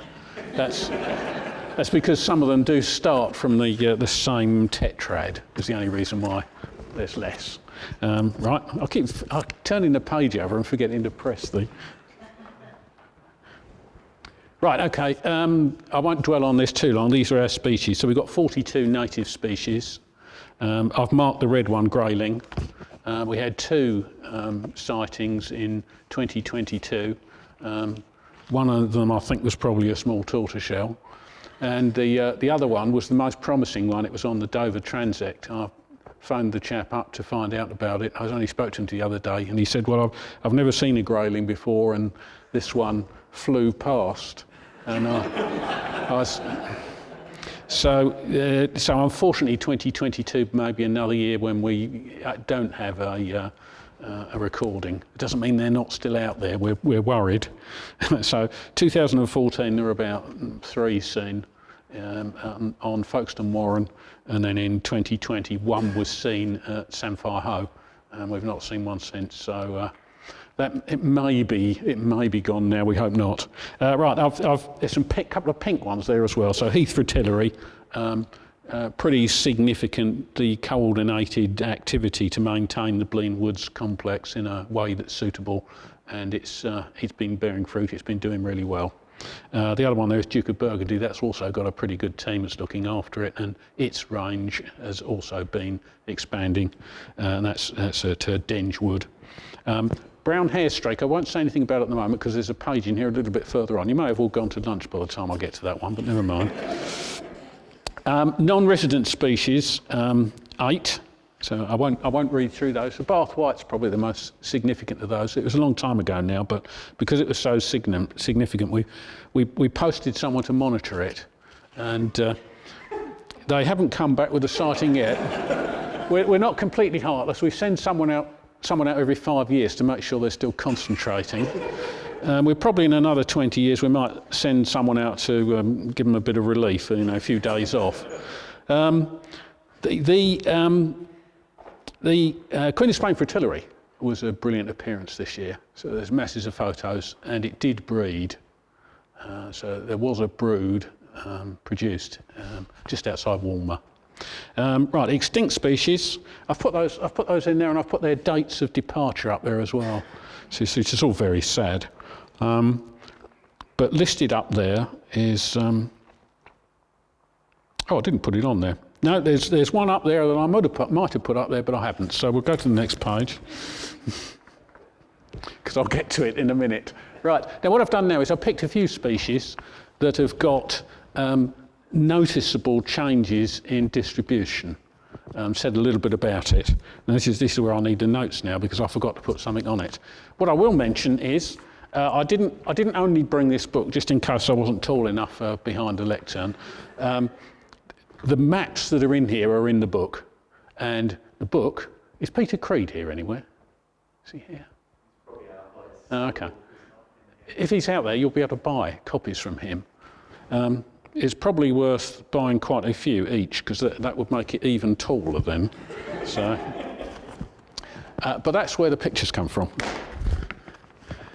Right, so first one, Silverwash Fritillary. Most of these ones I'm going to talk about now have come and gone quite significantly since sort of the late 18s, early 19s. And it sort of sets the scene a little bit for these because most of what you'll see are ones that are on a low ebb and are coming back, some of the reverse.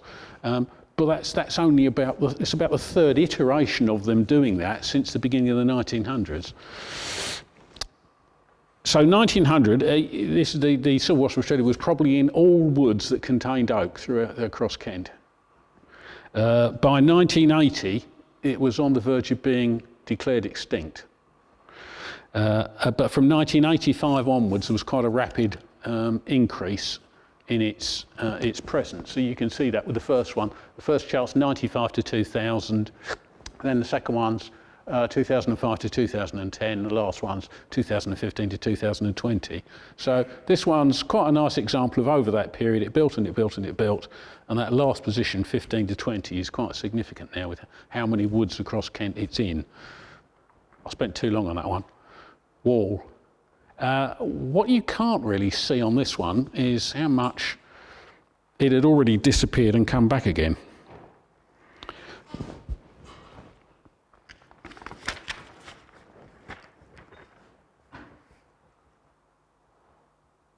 Right, so it's early 1900s, so this is the first sort of 10, 15 years of 1900. It was almost gone.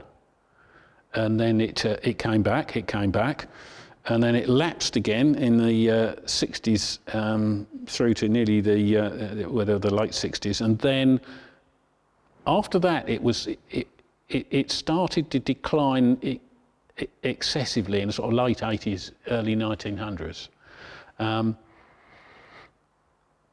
You can see the big gap between the first picture up there with it having a small presence in the north of West Kent, but being pretty well distributed across East Kent. The second picture, it had gone quite a long way back, so a bit on the Hoe Peninsula to the west, most of it from East Kent gone, so the central part of Kent gone, but still with that blue tail on that one across the downs, just inland from Folkestone and Dover. Now, there'd been quite big stories of it coming back rapidly and with great strength. It has been coming back, it's been moving back across East Kent, but it's still quite reluctant to cross the Medway and go into West Kent. The ringlet's a bit of a mixed story as well as to, it did have a very low ebb at the beginning of the 1900s. And its main occupation, probably around 1980 odd, was just along the line of the North Downs, with a bit of an extra incursion into the Weald, which would be the sort of central part of what you can see on the map up there.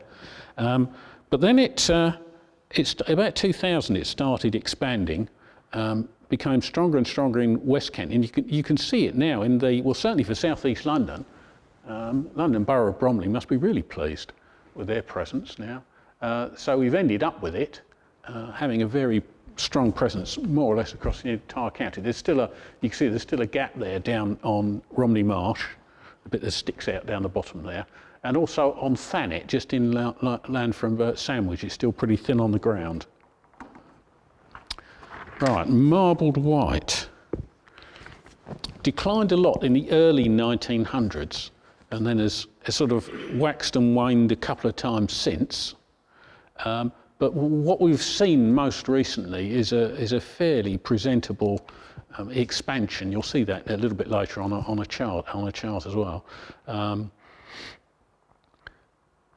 The West Kent was pretty thin in the first area, and the middle part of the county was as well. The second picture, it's there in similar places, but has thinned out a fair bit. But some of these sites have become stronger. But you'll see since then, so 2015 to 2020, it's strengthened enormously, and the number of sites where it has a good presence has increased quite significantly. White Admiral. Now, it doesn't show up quite as well on these charts as I was expecting it to do so, because there was quite a suggestion that the White Admiral decreased significantly when Coppicing ended. It increased with Coppicing ended because the woods became wilder and the honeysuckle was able to grow.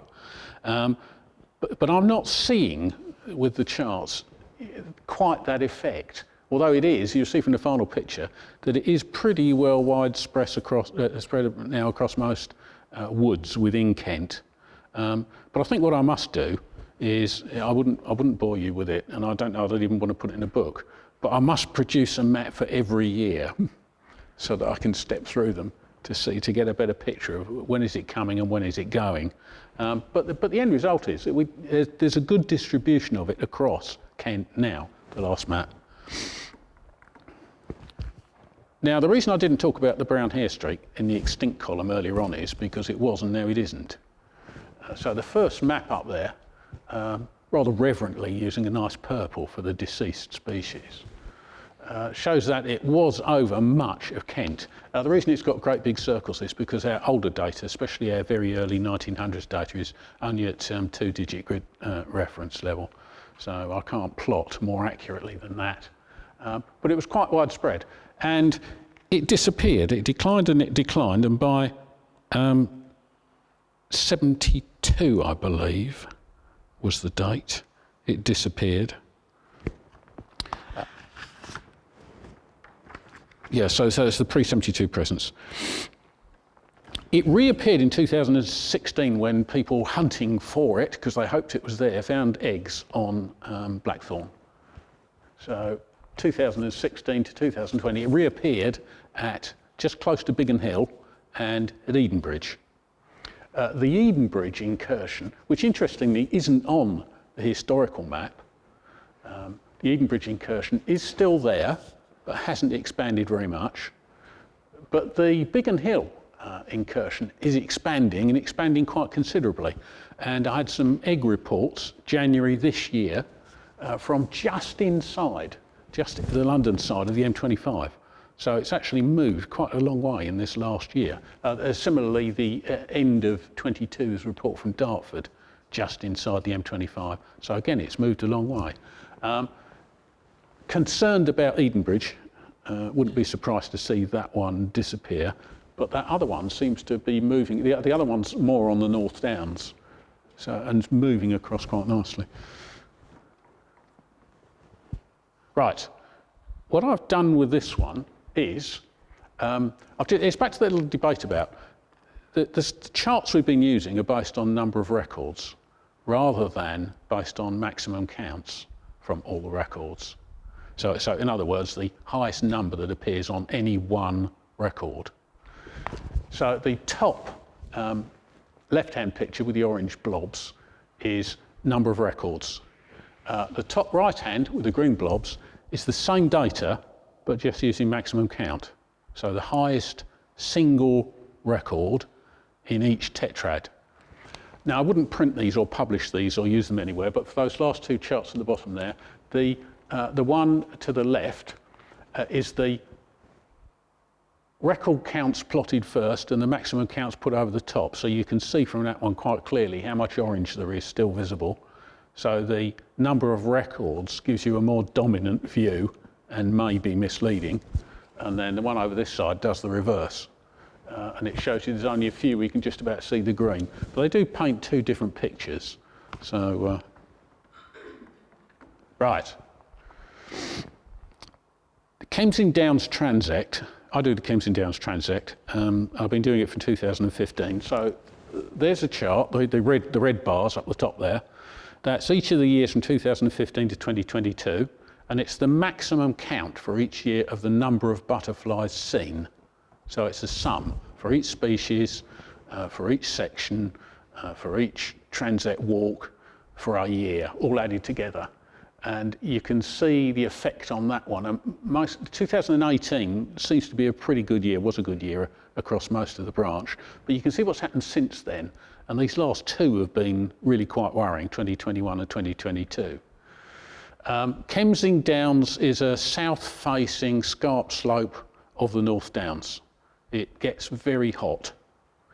The picture underneath of the yellow bars is it's the same data, but it's for a burnt oak wood in Alston Forest. So it's fairly flattish land, quite heavily wooded. And you can see that it gets to 2018 is very similar. There's a couple of years that have dropped off again, 19 and 20 dropped off a bit, but the last two, 21 and 22, have gone up. Now, my reading of that is there are different species, of course, because one's an open downland and the other one's the woodland. But I think that's the difference between the two is the impact of the larval food plants being scorched by the extremely dry, hot weather, and that not happening in burnt oak wood, which is more shady woodland. Now, the other thing I put up there, last two ones to explain, is they're both for Kemsing Down, the two down the right-hand side. The top one's a dark green Fritillary, and the one underneath it's the marbled white. And you can see what's happened in those last couple of years. If you look at the top one, dark green Fritillary, the last 3 years' performance has been pretty grim. If you look at the one underneath the marbled white, it's not been brilliant, but nowhere near as bad. That lower chart also shows we're pretty well near the start in 2015 of the marbled white having reached Kemsing in its spread across the county. So you'll see the build-up on that one is it establishing itself on the site. They exist in exactly the same area on the lower slopes of the downs. So they're both impacted by the really parched, dry weather. But of course, the violets that the dark green fritillary needs, they're suffering far, far more than the grasses that the marble white needs. So that was just an example of amateur spotting, not detailed scientific work of what might be going on. I do find it very difficult to look at results across the county and try and correlate what's going on to weather patterns and rainfall and things like that. I think part of the reason for that is because the topology is so variable across multiple sites. So my simple method doesn't work. That's why it does need the experts to do the analysis on UKBMS data. Right, there's the book. There's the book. I won't stand on it. It does have these same charts in it. I'll hold a page up. You won't be able to see it from down there. Right, there we are. It does have these charts in it. It does have a scatter chart for flight times, when were they seen and how many were seen. And it does have Peter Eel's life cycle diagrams, but adjusted for the timelines for Kent and South East London. So, and it's got a nice explanation, and it has far more detail about the older data and how the numbers of species, number and distribution varied over the time. Right. Any questions? No?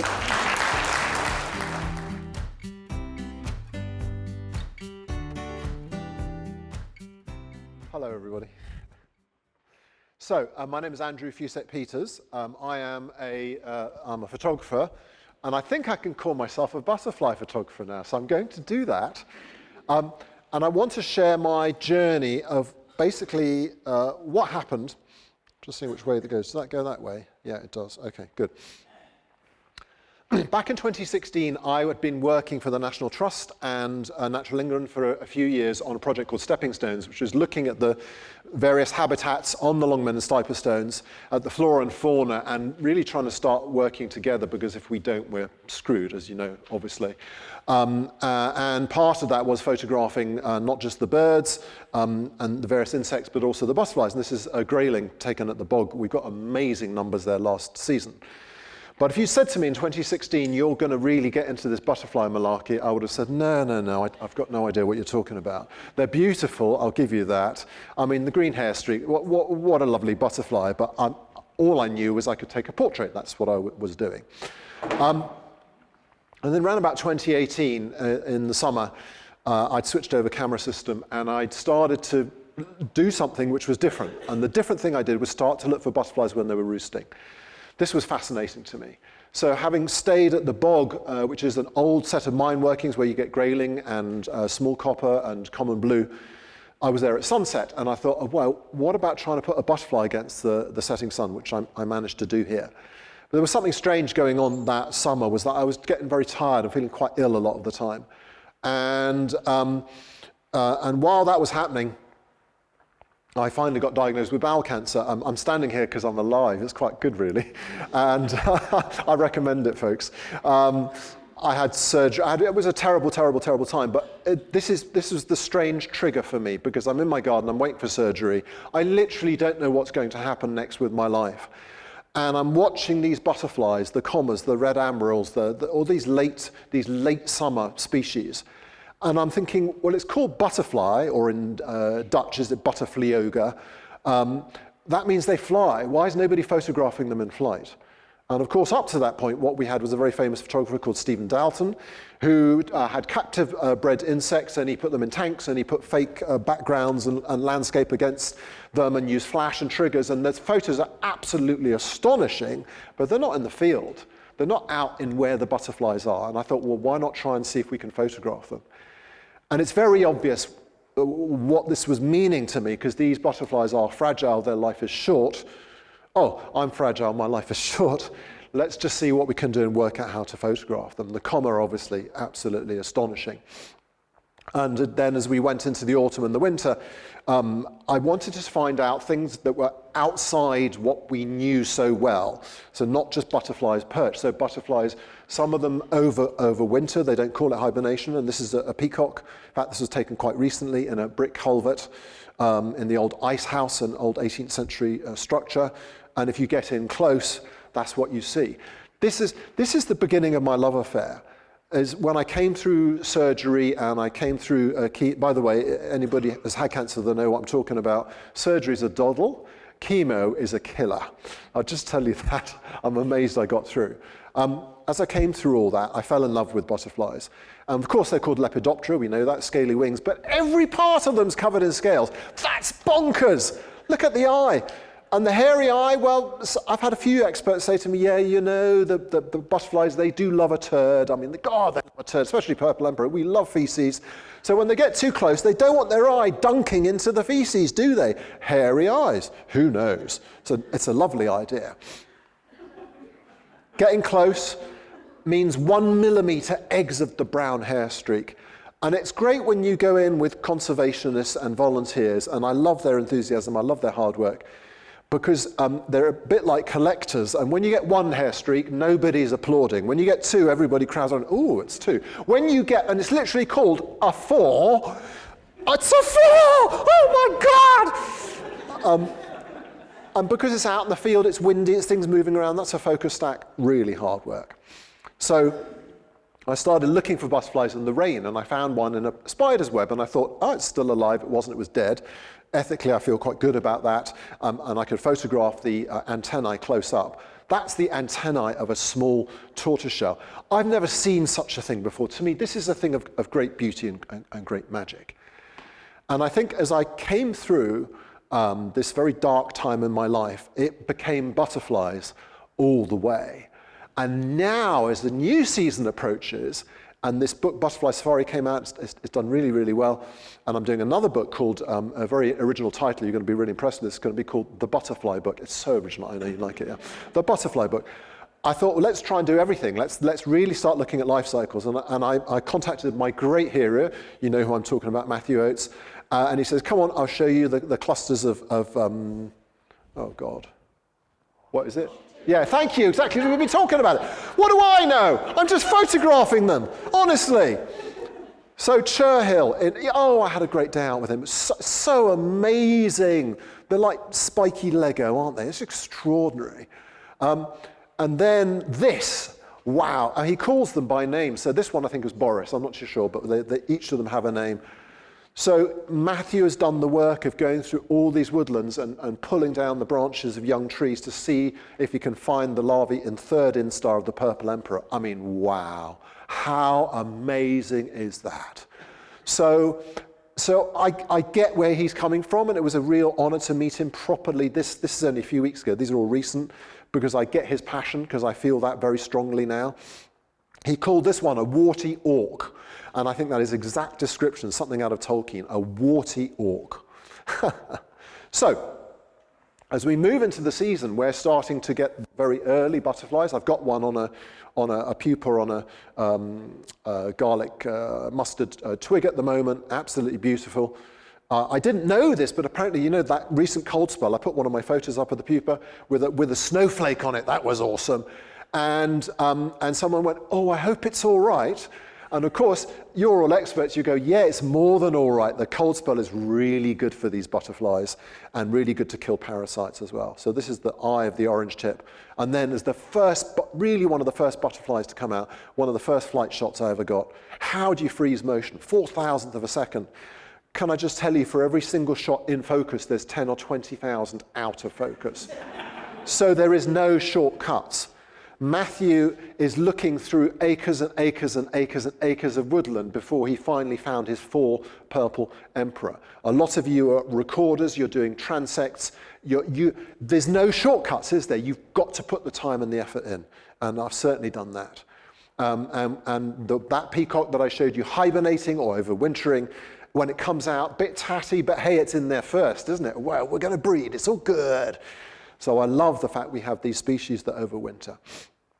And was this called Mr. Handley's brown hog? I think that was one of the old names. And now we call it the dingy skipper. And I think really, is it a bit of 1950s mid-century furniture? No, it's not. Look at that, glorious at Llanymynech. And then of course, Purgus, which is a great name because it means battlement. And you look at the grizzled skipper and you go, that's all about battlements, isn't it? Isn't it wonderful? Again, at Llanymynech.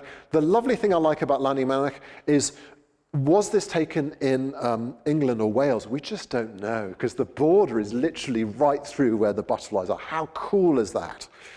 So what a beauty. And then we got the green veined white, which this is mating on the Longmynd, and then in flight off Forget-Me-Not. So basically what happened is I'd already have a relationship with the newspapers, so I started to get some of these photos in the papers, and we were able to tell a strong conservation story, which is really good.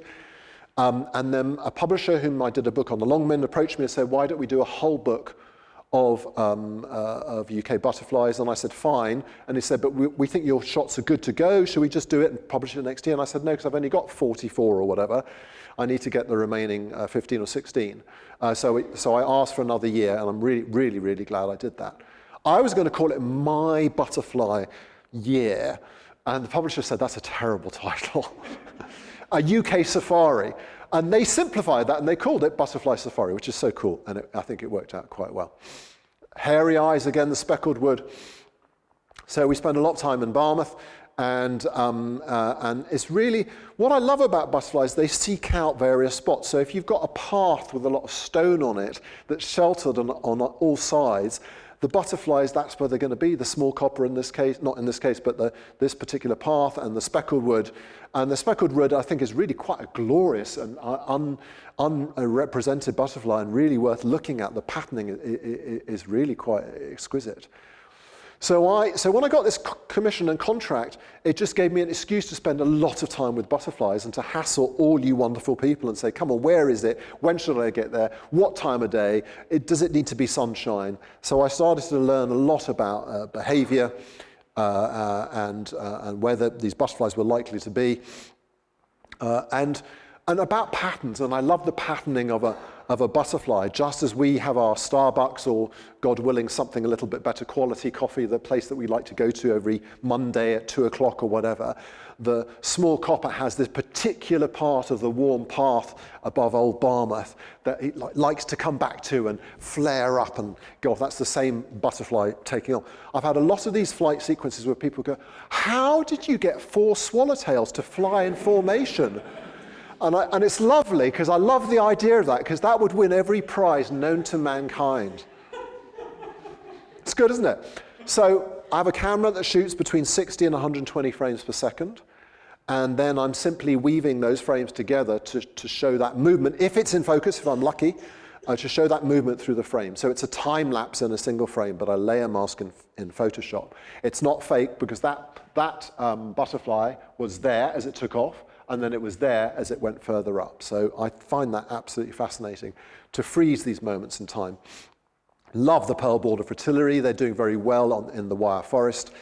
I think this really illustrates what is important for me, which is we see the story, we see the flower, but we see that the eye is sharp, and that is often very important with butterfly photography. And I like that, because it looks very surprised, doesn't it? He's going, I don't know what's going on. Am I looking at my best here? I don't know. On bugle, of course, I did get 3 of them on bugle. Oh yeah, I got the shot. Yes, look at that. And that isn't a time lapse or a put together. That's 3 separate butterflies tussling over the bugle. So I like the fact the butterflies like a fight. If some of you follow my work on social media, you'll see I love goldfinches, siskins, and robins fighting. Oh my God. So do have a follow and check those out. But butterflies too like a mid-air tussle. And the small heath, as we know, and you would have seen in the reports, is really not doing well. It's now, I'm not sure whether it's on, is it red status, or it's one of those, it's very high status in terms of conservation. But also what we very, very rarely see, because it always perches with its wings closed, we don't see this beautiful wide open yellow wing. I mean, absolutely gorgeous. This was at Robborough Common. So, and then this is the weird three-legged thing of the female Duke of Burgundy. Still don't quite understand that, but the males have apparently more, but don't quote me, I'll just take the photos. How did I find this one? This was quite fun, actually. The Robber Common, hot day, hot day, hot day. Where's the Duke of Burgundy? Oh, I can't see the Duke of Burgundy. Oh, look, there's some people down there with cameras. That's it. Follow the people with the cameras. And you can tell they'd found it because they really didn't want to get out of the way and let me take a photo. So I thought, oh, you're butterfly photographers. I know all about you as a species. Yeah, right. Okay. But I did manage to get this moment. What a stunning and absolutely beautiful butterfly. We don't often see with the green hair streak, the upper, you only see that in flight. That is really, I think, quite a lovely brown, quite a lovely rich color. Love the fact it's quite tatty, this one. And then I was fortunate enough to find a colony of them roosting under the longmint, and then the moon was rising, and so I managed to get one of them against the rising moon. You can do a photo like this 2 days before the full moon. The moon will look full when you photograph it in the camera, and you still get some light on the landscape, so I didn't change the color of the sky. That was the color of the sky. And I'm going to go back there this year, and I'm really excited, and I don't want to share my secret with you, but I want you to imagine that shot, but with the Milky Way behind. And I know how I can do it. I've sort of done a version of that in my book, but I'm working on it using filmmaking equipment. I've been chatting to the filmmakers about it. They approve. They do approve, don't they? Yes, he's approving. I can see it. He's going, yeah, it's pretty cool. Look at that. One of the things about butterflies, which is so interesting, and hills. Okay, let's do butterflies and hills. You get to the top of a hill, it's quite windy, it's a little bit chilly, you're going, there's no butterflies, it's not good. Oh, walk down the hill, walk down the hill, walk down, get to the bottom and there's a belt of trees and there's no wind in this bit. Oh, there's a temperature difference of up to 10 degrees. Now, as a butterfly, I'm going to go, oh, I like this. This is a good warm spot. And as a butterfly enthusiast and photographer, oh, I like this. This is a warm spot. So you can, and if they've just emerged and there's not a lot going on, they might be very obliging and you can crawl in close to get a focus stack. I mean, absolutely gorgeous. Look at that. So I've been chatting with the expert over there about Marsh fritillaries, and I think they're absolutely stunning. The sad thing is when you read the historical books, particularly the history of Shropshire, we had one of the top naturalists, I think he was also a collector in the late 19th, early 20th century, and the number of species we had around the Raglath and Church Stretton was insane. And the sad thing is that we sit here now and we go, that's insane, whereas actually it was normal and how it should be, but we've just destroyed our, I'm going to start crying, sorry. Because this is what we're fighting for, isn't it? And most people don't give a damn, or they're just blind to it. And that's what I'm trying to do, is I'm not trying to show off and go, oh, look, I'm saying, look, this is beauty. We don't want to lose this. Let's fight for this. Let's bloody well fight for this. I mean, God, you know, that's not bad though, is it? Hairy. They're just hairy in all sorts of strange places. They've got scales everywhere. They're hairy everywhere. What a butterfly. And the small blue. Someone said to me 2 years ago, oh, have you got small blue? And they said it in that point scoring way. Oh, have you got the small blue? And I didn't at the time, but I do now. Yes, got the small blue. What a butter, what just astonishing. The different gradations of blue and of the studding and you've got to love the brown arguses on the Isle of Wight. Where I wasn't going, obviously, for the brown argus, but you're about to see what I was going for, which was this. So as I developed in my camera work and I shoot Olympus equipment, and I'm a brand ambassador for the band now. For the band, yeah, for the Olympus band, for the brand. I don't even know what I'm saying, sorry, it's been a long journey to get here. 5 years, no, okay, really. I worked out what would be the most interesting thing of these flight shots is to get a portrait of a butterfly in flight is fascinating, but how can you tell the whole story of habitat, landscape, wide angle? And I finally worked out how to do it. And I was literally 2 centimeters from this butterfly, and I'm whispering, I'm the butterfly whisperer, you do know that, don't you? I'm whispering, come on, fly up, go, go. And the butterfly goes, all right then, and I got that sequence. So that was to get that with Compton Bay, and just to be there was miraculous, really. Absolutely gorgeous. We of course know that Eleanor Glanville was, the family really tried to deem her as absolutely nuts, because what woman chases along hedgerows with a net? You know, a lady in the 18th century doesn't do that. And because she got declared mad, the family got all her money. But her friend and a great respecter of her naturalist skills, James Pettiver, in honour, as the only UK butterfly, if I'm right, that is named after a person, named it after Eleanor Glanville. And of course, it was known as the Lincoln Fritillary because it was found originally in Lincoln. This is a butterfly we need to fight for as well. And I said to all the experts on the island, there were 3 of them on this walk I was on, I said, where do they roost at night? And they looked at me. And they didn't know what I meant. I said, no, where do they roost at night? And they said, oh, you could try the grasses, I suppose. And so I went to Compton Bay, and that's not knocking the experts, but I still think there's so much citizen science that can be done. It's so interesting. So 3 of us met up in the evening, and we found where they slept. And I tell you what, you can't get better than that, to get wide angle, a pair of them, one very tatty with a broken wing. We were very excited. We thought it was an aberration. It's not, apparently. Oh, there was an aberration, but I missed it. Oh, bad Andy. You can't get everything, can you? Look at that. Tells the story, doesn't it? That's all you want to do. Checkered skipper, very few at fine shade.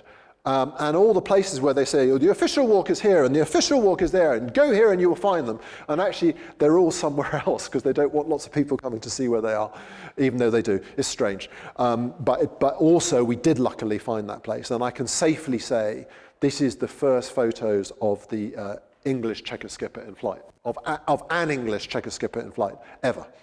And what an honor to see them, and how...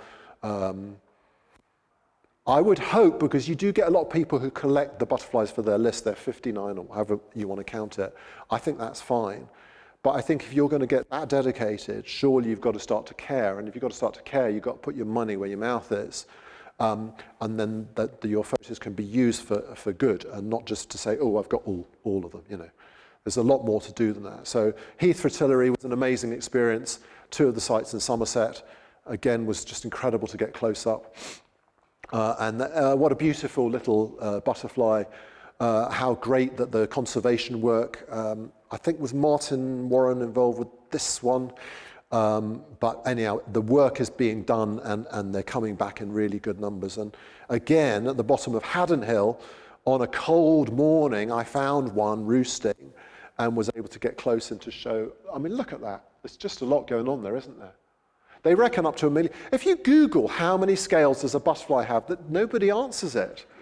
But they reckon it can be up to 1 million scales. And I think from the photos I've taken, I would say that. But I'd like to get more information on that. I'm sure people could come up to me afterwards and say, no, actually, you got that wrong, and that's not quite right, Andy. So please do, because I'm willing to learn. So this is a fairly newly emerged wood white on forget-me-not and berry ditches. One of the other things I've started doing is when it's raining, I've started going out into the rain to look for the butterflies. I think that's very interesting. What are they up to? What are they doing? They're obviously not going to fly, but they've got to be somewhere. And you have lots of butterflies that are down low in the grasses and the flowers, and you have butterflies that obviously go up into the bushes and trees. And it seems that the big ones often go up somewhere. So I think like silver washed and all those, they're all not quite so easy to find. I do like this one because I'm a little fluttery butterfly, look at me. To get a full frontal shot like that was quite a moment. They're doing very well. They're really spreading their range in South Shropshire. A lot of the hills around us and the rural woodland rides, we're seeing some really good numbers. Love the Adonis blue, obviously named after Adonis, who was a rather handsome youth. And it is a handsome butterfly. And of course, the colour comes from the refraction of the scales, the way the light bends when it's moving around the scales. It's just a stunning colour. It reminds me of the kingfisher, like it doesn't belong in the landscape. You go, no, that colour's just too much. How lucky are we to have this beautiful butterfly? Obviously, we've got the large skipper, which does as it says on the tin, doesn't it really? Because it's quite large. That's about all I know about it. It's a large skipper. And then my favourite butterfly, and I've been photographing this butterfly for the last 5 years, the silver-studded blue. And I went in last summer and had a really, really, really good time and got lovely mating shots. And then I was fortunate enough because the former wardens, Stephen and Lucy, and also my lovely friend Nigel, he's over there, I got there early in the morning and I was really hoping for ants, and I was guided and got that ants moment. Look at this. this female coming up, just emerging. I think that's extraordinary. Now, I have got one of the photos, which I'm not going to show you, and it's got a little ball of something just almost on the tail of the butterfly, like a clear fluid. I think that's got to be part of the secretions that the ants like. Surely that's what it is. So I've actually caught that, which I think is very interesting. But that, to me, is just, well, if you've just been born, you kind of want to be cleaned up, don't you? So these are like the nurses, aren't they? Giving a good clean-up job. Extraordinary. Beautiful butterfly. Spent a long time and quite a few years trying to get the large heath. We do have this in Shropshire. I was also up in Meathop, and they were very unobliging because on a hot day they just fly around, they don't stop. I go for conservationists, they go, oh, the butterflies are flying around, we can count them, that's good for you. But we want to photograph the things. So we're a bit keen, nice to get the male as well. So yeah, that was hard. This is a species that was, I spoke to someone earlier and said I've only got 2 species to get, and large heath is one of them, and Glanville's the other. So I think they're right up there. Small pearl bordered, as we've seen in the various reports, not doing well at all. However, what we're seeing again in our very small colonies in South Shropshire on the stipestones, they're doing really well.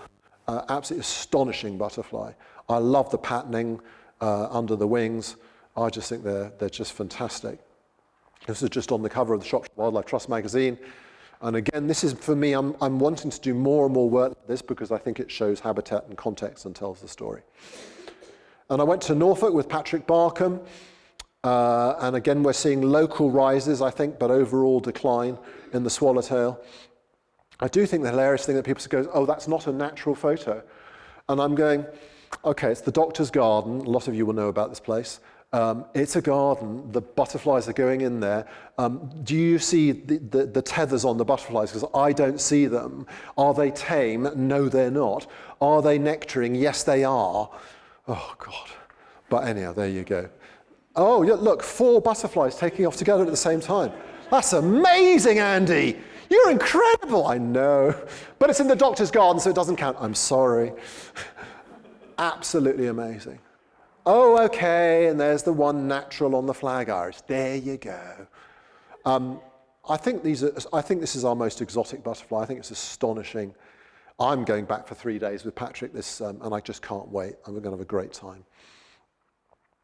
I went up north for the mountain ringlet, and really had a great time above. I can't remember. Irvine. Really hard to find because they really like digging in, don't they? They don't want to show themselves.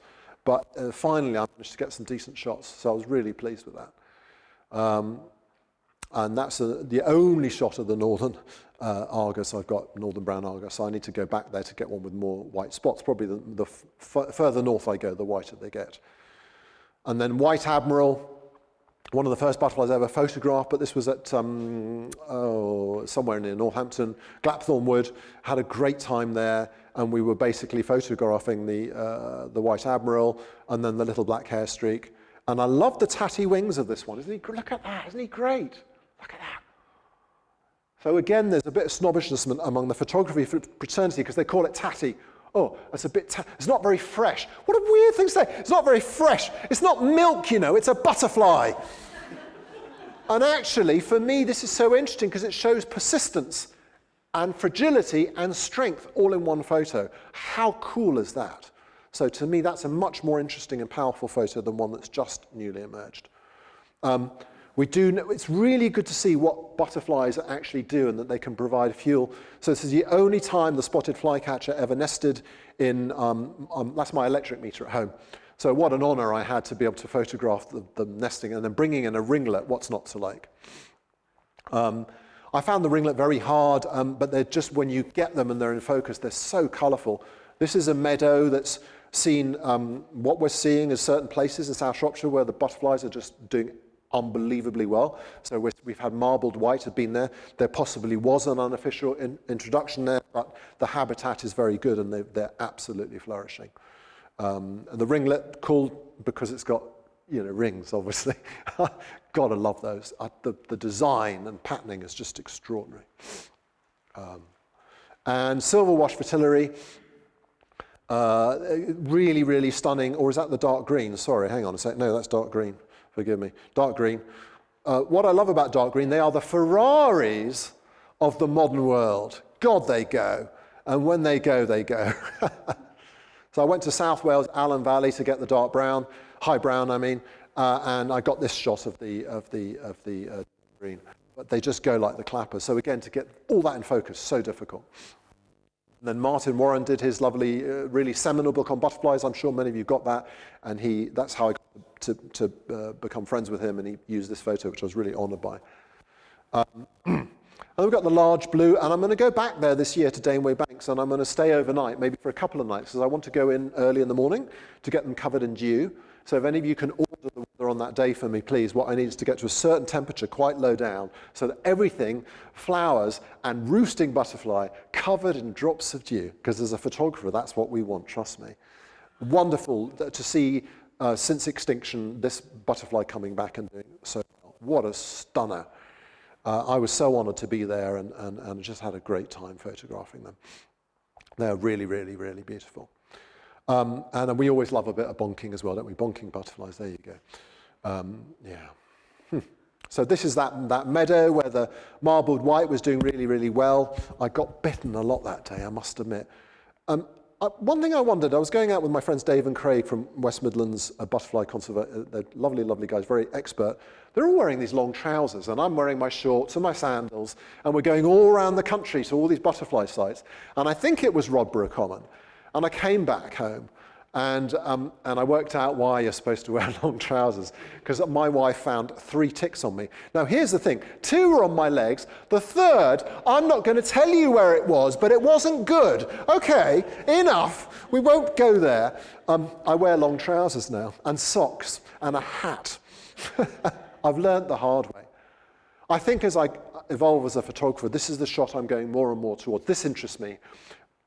Telling the story, sharing beauty, showing these quiet moments for butterflies at the end of the day or the beginning of the day when the light is absolutely astonishing.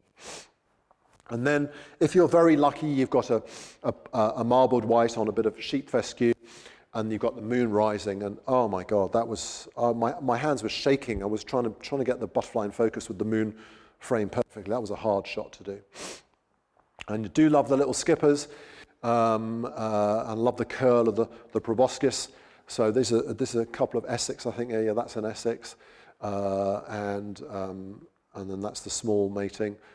So yeah, the skippers in flight really, really hard because they fly so fast, and they don't fly in any direction you want them to fly. They literally go bing, bing, and I have caught a flight sequence, which I don't know if I've got here. Oh no, I haven't. That's the Purple Emperor, and they do this weird looping thing, which is what the skipper is. I didn't know that, yeah? Interesting. So I was at NEP with Matthew Oates and Neil Hulme and everybody, and they were not on the ground, the Purple Emperors, so all the photographers were very, very upset, but I had my long lens for the stalks, and then I saw this sequence of the Purple Emperor male patrolling, and I got it, so I was very excited about that. And this is the male taking off at Oversley Wood in Warwickshire, a very contentious site, I've heard. Nobody really knows if it was official or unofficial, but they are doing well there. And I didn't know what a Purple Emperor was when I went on this particular day, because they're all looking at a brown butterfly, and I'm standing there, and we're all standing there, and someone said to me, "Now, Andy, just walk round the other side of the butterfly." And I went, "Oh, okay. Oh, I get it. Same butterfly. Isn't that amazing? Light refracting." In a previous life, I was a wild swimmer, and we did a chapter of my book, Dip, was about going into the semi-submerged mine shafts underneath the stiperstones. I kid you not. So I was swimming in this 5-degree water while they were taking photos with me with the flash. And if the flash had fallen into the water, apparently we would have all been fried. I didn't know that. But then we came upon a pool, and the pool was blue. And this is to do with the way light refracts. So there we go, light refracting. How amazing. Do love meadow brown, apparently our most common butterfly. I think they're definitely worth checking out. And I really struggled with this one, the white-letter hair streak, and I had to go to a country park on the edge of Birmingham. And when I got there, the smell of dope was something else. It was a sunny afternoon, and there were so many tattoos around. They were like a forest, a thicket of tattoos. I had to kind of make my way through them. I'm not knocking tattoos. I think tattoos are very, very cool. But I was very, very scared, and I had valuable kit with me. But nobody beat me up or murdered me, so it's all good. And I got the white-letter hair streak. Hopefully we'll get better. And also good to get him high up in the wych elm. Yeah, that's a butterfly I want to do more work on. Bonking graylings, we're seeing enormous numbers at the bog on the stiper stones this season, and again to get in for that wide-angle story. And to see the upper wing, who sees the upper wing of a grayling? Come on. So I was really pleased that this last year I really was able to really work on the flight shots with them. And then I went in an evening, because I do a lot of this thing, where do they roost? Citizen science. And nobody has done this before for the grayling in this particular area. And I saw this grayling fly up from the ground and go in under the branch of the twig of this tree. And I just thought, oh my God, I'm not a scientist, but I found this, and I've seen this behavior. That is so exciting. So I think there's just so much more that we can do. Really love my trip down south to get the Lulworth skipper. I have seen this shot, and the shot that I want to get is a wide-angle shot of the Lulworth skipper with Durdle Door in the background as a wide-angle shot. So I've got to just do that, really. Lulworth Cove, yeah. That would be a cool shot. But what a beauty. What a beautiful butterfly. And this is something I'm really working on. And this is not a composite, no Photoshop. This common blue in the Milky Way at the bog as a single long exposure. And that's something that really fascinates me, to be there in the middle of the night under the stars. And you know what I'd really like to do, and I said this to my wife yesterday, and she burst out laughing, because you know what we've been having in the sky recently, don't you, which is the aurora. So just imagine that, right? Okay, but with the aurora. I mean, wouldn't that be insane? So as a photographer, I'm always dreaming and trying to work out what is the next thing. Female common blue, again, never really seen a sequence like that before. That was magical. Finally, high brown fritillary. God, that was hard work. Up at Arnside Knot. What a beautiful, beautiful butterfly. So pretty. Really an honor to see that. And then Chalk-Hill blue. Yeah, again, a lovely butterfly in the rain. And again on the, oh God, the woolly thistle. It's the great name, isn't it? Woolly thistle. And in flight, again, that coloration is extraordinary. And then I got given some marbled white pupa, which I bred, and then was able to take them to a new colony that's just starting in Clun. And this was the moment, so I was watching them. In fact, I missed one of them, and I went down to have breakfast, and suddenly I came out of breakfast and it emerged, which was really upsetting. But this one, look at it as it comes out. Any of you as a photographer, these are taken at 20,000 ISO. I had all wrong settings. By the way, people think they come out slow, they don't. This came out like a bloody rocket. The whole thing started shaking. The pupa was going like this, and I'm thinking, what's going on? And then bang, it's coming out and it's crawling up. I mean, it was just amazing to witness. Absolutely incredible. What a joy. So I'm going to be working with my friend Nigel on these, the Purple Hair Streak this year. This was at Priest Heath. There's lots more to do, but I love that coloration. And I love the patterning of the wings. And then I got to the Scottish borders, and I got to a place called Hearthstanes, and basically the owner of the estate gave me free run on this private estate to go where the colony was. So I had a colony of Scotch Argus to myself for 2 days. So it was me, the Scotch Argus, the bitey things, and the Tweed River. So I jumped in the water. That was quite good. What a beauty. Look at that, newly emerged. Absolutely gorgeous. And then the Gatekeeper, that was at Powis Castle. Very pretty butterfly. Really do like the coloration of it. And the Silver Wash Fritillary. This is the Valesina form. Again, to get the eye sharp was quite a challenge. Very pretty. And yeah, the coloration of the Silver Wash, the back of it, you can't mistake it, can you? It's really something. And then we're getting to the last butterflies of the year, and we're kind of coming full circle for my story. So we've got the small tortoiseshell that stays out late. Don't get rid of your Verbena bonariensis. It's a wonderful for the nectaring insects. Look at the scales. I mean, it's just something else, isn't it? It's another world, another landscape. And then some of you will know Mike Slater here, and we're seeing a huge amount of work that he's doing in Warwickshire with farmers on the clouded yellow. I think we're soon going to be calling this a UK breeding species. There's a lot of terrible things going on in the world. This isn't one of them. This is a good thing, I think. Beautiful butterfly. What a stunner. So these were, the first was from Locourt, and this is from that wonderful day I had out in Warwickshire. I'm hopefully going to go back there this year. Maybe even try and do some work on pupa, which would be incredible, in larvae. And then we got the brimstone, and you can actually see the shadow of the proboscis. How incredible is that? I've been trying to find, Matthew Oates had one in his garden hibernating, but he said, oh, my garden's a mess, so I couldn't go and photograph it. So I would love to have found a hibernating brimstone, but not yet this year. And then on the day that I didn't get the long-tail blue in Brighton, and everybody else did, and they all posted it on the bloody internet, I thought, well, I might as well stop at Aston Rowan on the way home. All right then, and I finally got my flight shot of the silver spotted. What a skipper, I mean, what a skipper, look at that. So these are extraordinary creatures. I love the fact I'm in the field, I'm not disturbing them, I'm capturing these natural moments. That's just incredible.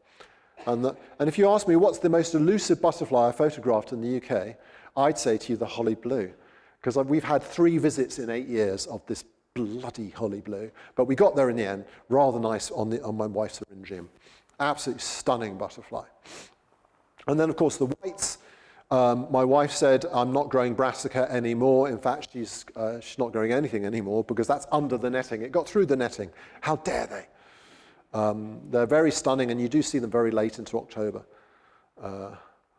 And then one of the last of the really special butterflies is the brown hair streak, and I've been all over the country for this. So some of these were in Mill Hill in Sussex, and some of these were in Grafton Wood, of course. Which is my favourite local spot. And thanks to Mike, who's in the audience somewhere here, he said, you know, there's this male that's hanging around on the hemp agrimony. I got there, didn't I? Hemp agrimony. And I went for, like, literally 3 hours going round and round and round, nothing like that. They came back to the spot where he said that they were originally, and there, look at that, and I got the moment. Oh my God, thank you, Mike, I owe you one. And very late on into the season, the wool butterfly up at Berry Ditches, and this was at Grafton Wood, I think. What a pretty butterfly. Oh no, this might still have been at Berry Ditches as well. And we got the painted lady up to 12,000 kilometre migration route, stopping off at Shingle Street in Suffolk, coming to say hello, and in my garden. So we're coming to the end now, and we've got the waterproof painted lady, obviously, and the stained glass wings. And then the close-up of those wings. I found half a wing on the ground, which had obviously been taken by a bird. So I was able to really just see this is of a red admiral. Absolutely extraordinary. So we're nearly there now. And this is my wife's sunflower. So you've got sunflower as the coloration in the background along the buddleia. So you can get some extraordinary painterly effects. But we come back to where I started. So remember what I said, I don't know how ill I am. I've got surgery, I've got chemo. I'm looking at these butterflies in flight. And now we're 5 years later, 2023, and suddenly I'm known as this butterfly photographer. And it's all thanks to this beautiful comma butterfly flying in the very, very late season. It's the last shot I took in the last season. And that then led into a new life, being all clear with the cancer, and this book called Butterfly Safari, of which I've sadly sold most of the copies I brought with me today, but I've got 4 copies left. So I'll be out there at the thing if you want to pop out between the next talk. But I think I thought I had the cover. I don't have the cover. No, I've lost the cover. Doesn't matter. So we'll just stop there. But that's it. And I think I'm actually up to time. Where's Richard? I am up to time. So I'll just say thank you very much.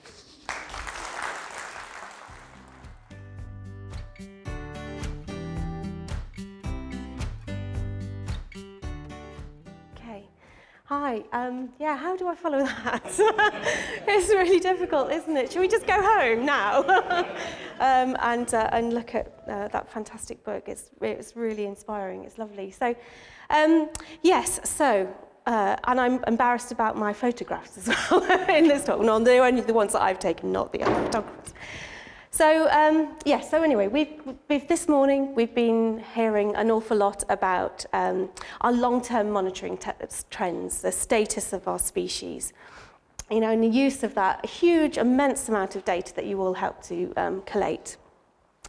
So I'm thinking about it from the other end. How do we use, and within conservation at Butterfly Conservation, how do we use that data to inform our conservation work, and how do we use it also is a really, really valuable feedback mechanism to assess how effective we are in recovering species. So in my talk today, I'm just going to talk a little bit about the Marsh Fritillary. and have that as an example really through the whole talk, where we're looking at a few different conservation projects over the country, over the whole of the UK, and how is it really doing over the last few decades. So for those of you who might not be familiar with the Marsh Fritillary, it is a habitat specialist. We heard from Richard this morning about those habitat specialist species. And it's an amazing, beautiful butterfly, as you've just seen from Andrew's amazing photographs. And it's a univoltine species. It's only one generation per year, but you can usually find it from around about mid-May to late June. And the butterfly lays its eggs on the food plant Devil's Bit scabious, and it lays its eggs in batches on the underside of those leaves.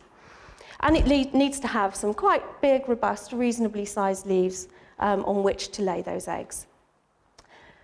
Because the caterpillars emerge from those eggs, they're in quite large batches, they feed together in this sort of silken web that they construct around the food plant, drawing those leaves together, and they're active feeding from around about late July to early September, late September, October, when they then go into an overwintering stage deep within the grass tussocks. They form a much dense hibernaculum within those grass tussocks.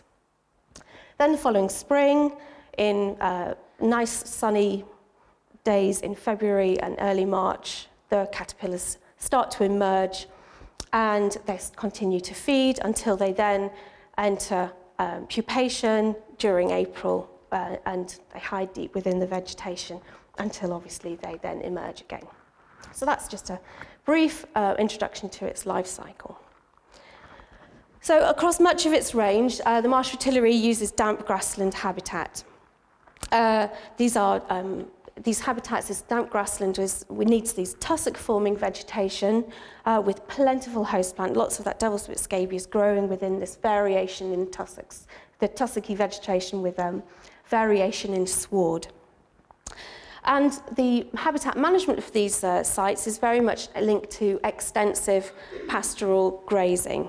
It needs light grazing during the summer months to maintain that vegetation structure, which is really important for the Devil's Bit scabious. And the grazing really helps to create that tussocky structure that the early stages of the butterfly needs.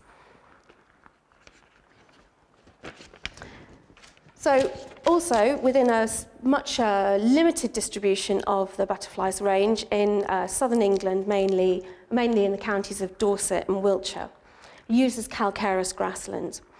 Sward structure is still really important in these sites, but the vegetation height range is slightly shorter. But again, those sites are generally maintained through extensive cattle grazing as well. Yeah, it's a highly studied butterfly. It's well researched. We really understand the ecology of this species. We know its life cycle. And we know that populations function as a metapopulation, like many of our butterfly species do.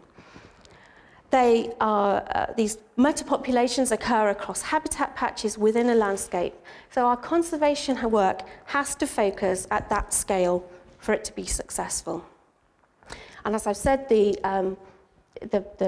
maintaining the quality of these habitats is very much linked to pastoral extensive farming. So extensive grazing with cattle and ponies in these sites is really important. Declines for the butterfly have happened because of agricultural change, drainage, changes in grazing, and a real loss of sites because of those factors, causing site loss and fragmentation, which then means that the butterfly becomes extinct. It's a protected species at both European and the UK level, and also remains vulnerable on the red list, which Richard did talk about this morning. So I'm just going to very brief, I know we've had a lot of graphs already today, so this just going back to sort of having a look at the trends in abundance and distribution. So the abundance trend here from the UKBMS, but it is characterised by a boom and bust, which is in part regulated by Catesia bignellii, which is a parasitoid that's specific to Marsh Fritillary. But there's other factors, site factors, weather and those sort of things, which then do cause this boom and bust in populations of the butterfly. But the long-term trend has been one of decline across the UK, but more recently, which we heard this morning, it has slowed and is now considered to be stable. And there's really excellent coverage for UKBMS for monitored sites across the whole of the UK now, which is great news. So looking at the occupancy trends for Marsh Fritillary, so as we've already heard, the trend in distribution, that is one of decline. There has been a downward trend with 43% decline in the UK. At that country level, it's much more mixed. Declines do seem to have slowed in England, and they are stabilising in Wales, which is in part due to our conservation work that we've been doing. At the moment, there's insufficient data for Scotland and Northern Ireland to produce those trends as yet. But the other thing that we can do using that data is do specific site assessments, which we publish as site dossiers. And we've done this for a number of different threatened butterfly species. And for the Marsh Fritillary, we've done these. There are 3 different site dossier periods.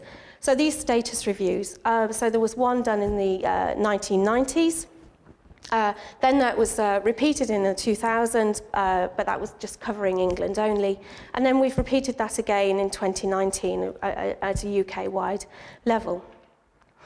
So of the 854 sites that we know of in England, Wales and Northern Ireland, that are occupied by the Marsh Fritillary, so there's 854 sites, but we also looked in Scotland at land, and we define them as landscapes because they're much larger, they're more extensive, so they're defined as landscapes rather than sites, just because it's really difficult to define what a site is in Scotland. So we looked across all of those different locations where we've got data on the distribution of the butterfly. And we were able to say that in 2019, 42% of those sites in England, Wales and Northern Ireland were occupied, 47% in Scotland. So the total number of occupied sites had decreased. So from that initial survey, initial analysis in 1990 to that in 2000.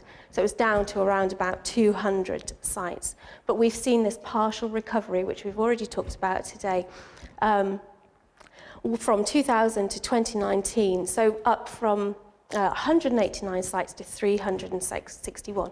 It's really quite complicated, but it does seem that both the trend and the status assessment in this review showing that there is variation between the countries, but there has been a slowdown in that rapid trajectory of decline exhibited in the 1990s. And what's quite interesting, looking at the changes from 2000 to 2019, there are a number of new additional sites within that database that we've got.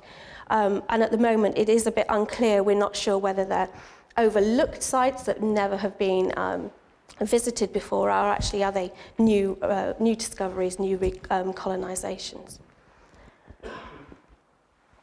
So to conserve and recover the species, we have to work at the landscape scale, which I've already said. So we're doing that at Butterfly Conservation. We're working across the range of the species in the UK, but we can't do that alone. We're collaborating with a huge number of organisations, lots of landowners, lots of volunteers. This isn't just work that I'm doing or my colleagues. It's really very much a partnership.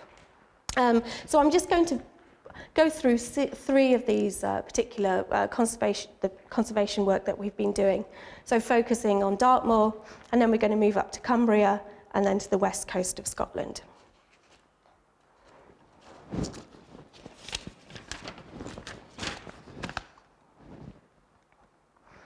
So to look at Dartmoor. So we've been working on Dartmoor for at least 15 years, if not a little bit more, and we're targeting our projects at Dartmoor.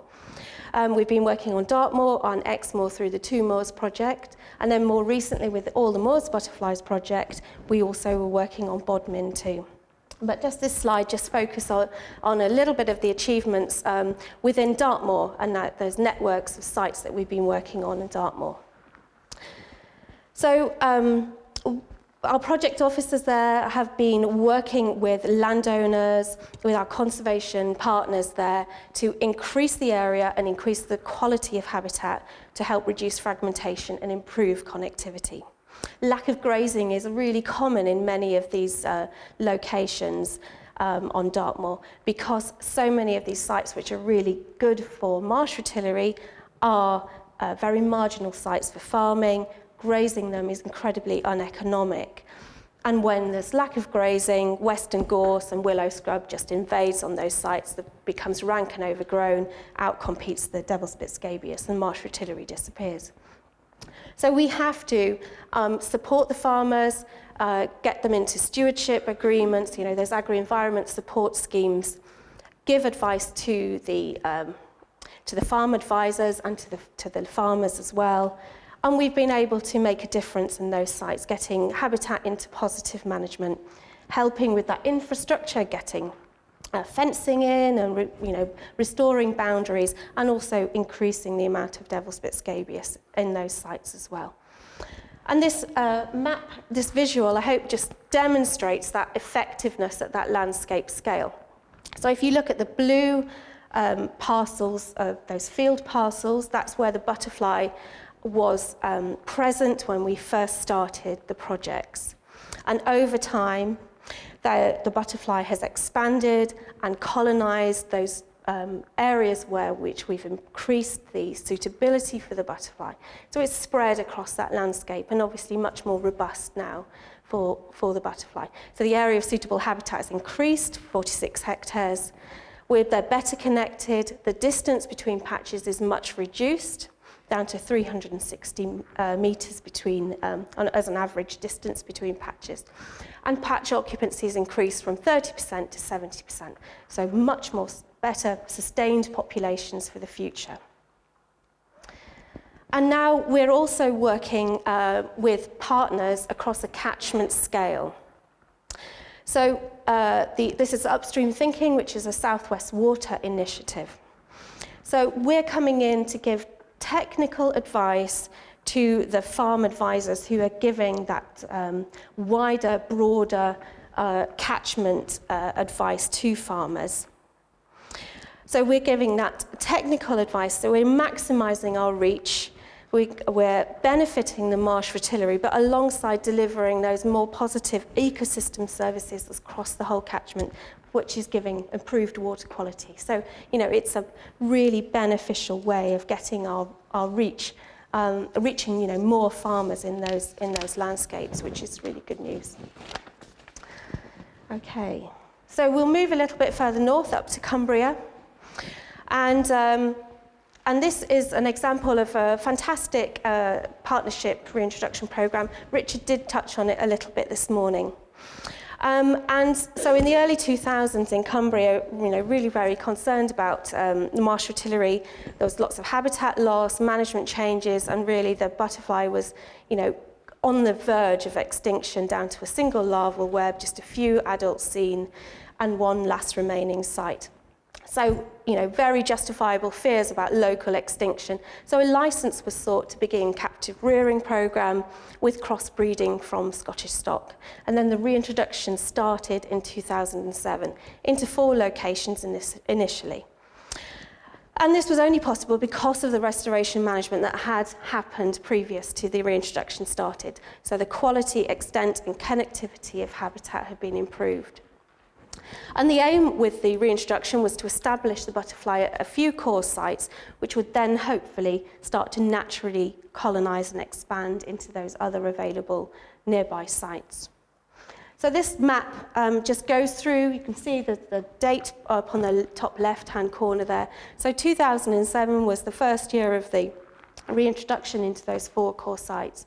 And as time went on, the populations built, and further reintroductions took place, and natural colonisations eventually started to occur. So there's blue squares, you can see they're starting to turn up at those other sites which are in good condition for the butterfly, but they haven't been reintroduced there. So the population's building in these core areas and moving out into those newly created high quality habitat.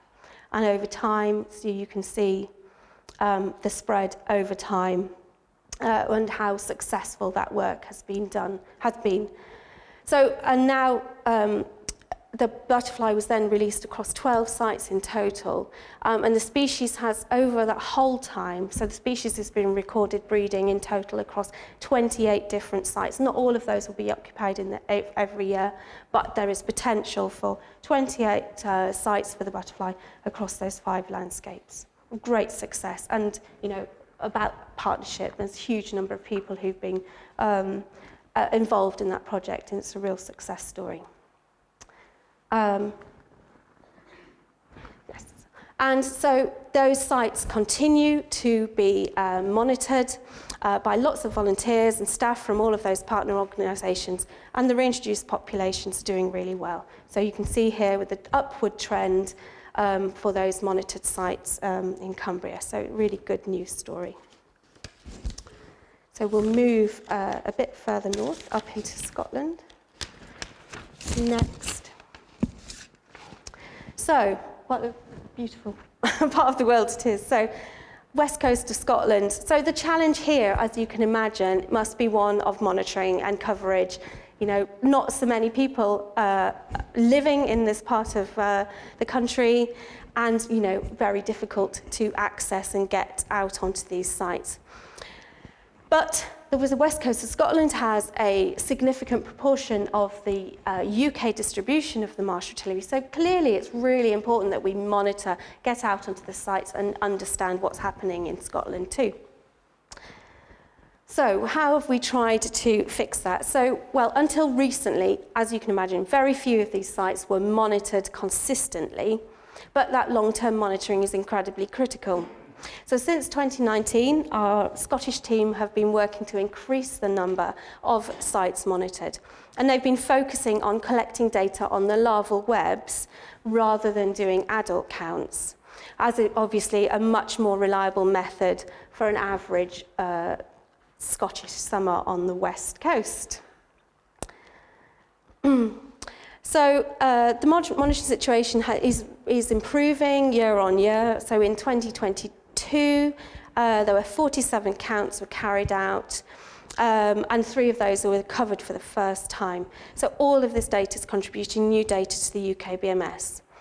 But what's really important for the future, absolutely, as you all know, is consistency in coverage, and getting out to those sites on an annual basis is really important. So the increase in effort has actually really only been achieved through increasing training to people going out into the field. And the Scottish team, during COVID, with lockdown and everything, they actually moved to an online system of providing that training. And there was a real benefit from that, because it actually had far greater geographical reach from that. So it improved the spread of volunteers, and therefore more sites visited and monitored across the distribution of the butterfly.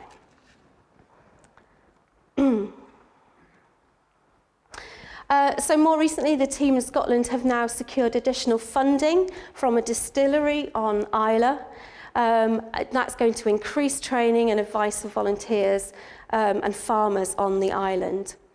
And we have a new 4-year project just starting, which is called Species on the Edge, which is a collaboration with 8 partner organisations that will support 37 threatened species. And Liz Peel is our new project officer, who'll be covering Argyll and the Inner Hebrides. And she'll be leading the work for butterfly conservation on Marsh Fritillary and 4 species of burnet moth in that part of the world as well. So I could have included examples of landscapes that we've been working on in many other parts of the country. We're working across the board, across the distribution of the species. We're making a difference in Northern Ireland and in Wales too, and obviously I haven't been able to talk about that today. So I hope I've shown a little of how our conservation action across the range for this species has helped to slow the declines and colony loss, and demonstrating that Marsh Fritillary is has a much more positive status and a positive future, but there's still a huge amount of work still to be done. So to continue to aid that recovery, we need to continue to protect and restore our species-rich grasslands. So our review that I spoke about earlier demonstrated that only 44% of Marsh Fritillary sites are actually protected through a designation like a site of special scientific interest, for example. So we need much more protection. We have to work at the landscape scale. That can, sustained recovery at that scale, working in partnership and supporting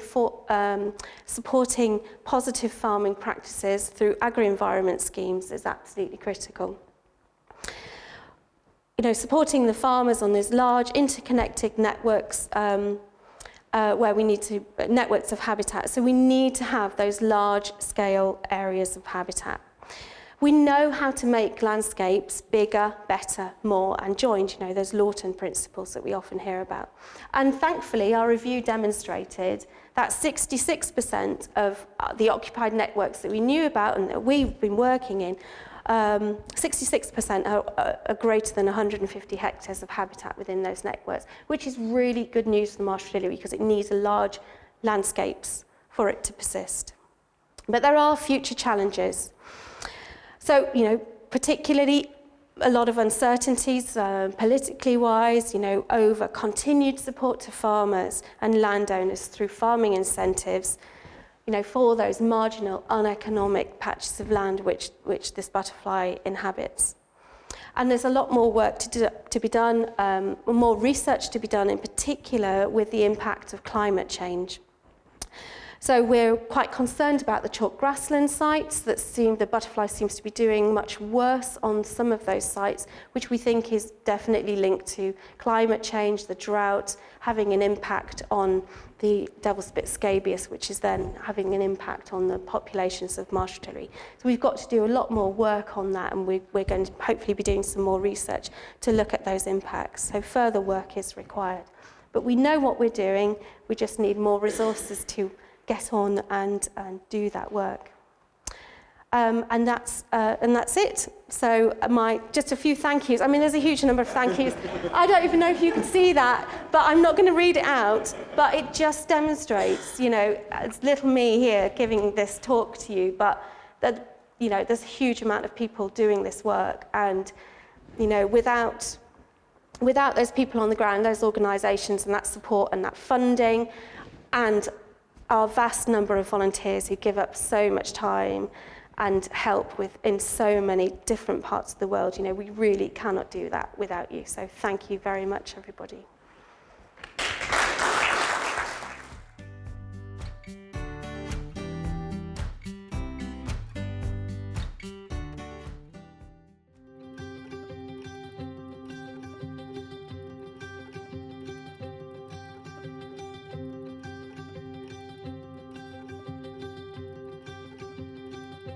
My name's Ken Orp, I'm the butterfly recorder for Derbyshire, and we're standing in Hoe Grange Quarry, Longcliffe, Derbyshire.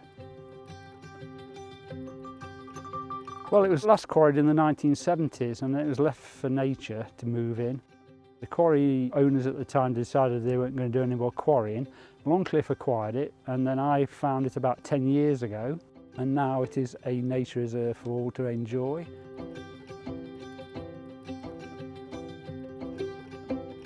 Well, what we've recorded in the last 5 years is 29 species of butterflies out of about 32 for Derbyshire, which is an excellent proportion.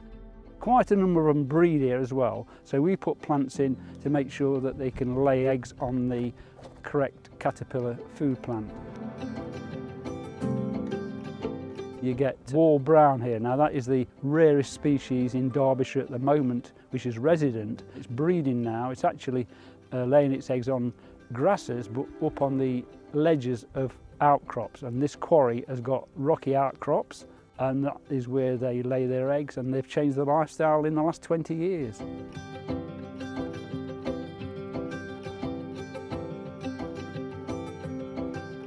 The wildflowers consist of mainly of bee orchids, there's common spotted orchids, there is a lot of burstfoot trefoil, which is really important. It's a really important food plant for a lot of butterfly species. And we have run a moth trap here a couple of times, and we've had a couple of rare moths. And one was a chalk moth, which you normally get on the chalk of southern England, but it's decided to come to Hoe Grange in Derbyshire, which is great. We do ask people to put records in the record book in the shelter, and from that we get records of other species, dragonflies, birds or insects generally, to get an overall picture. Anything could turn up here. Like the birds, you get little owl, kestrel nested over the back here. One year had 2 or 3 young.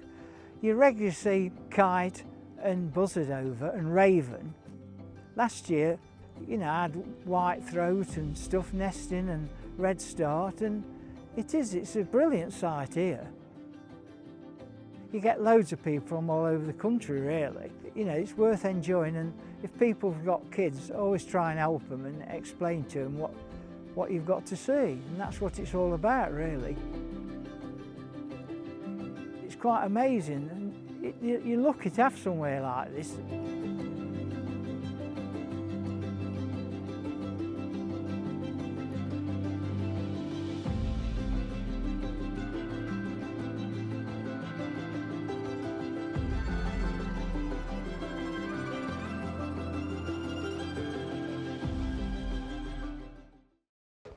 Well, I'm Ken Orp, I'm the Derbyshire Recorder and also the Transit Coordinator for the East Midlands.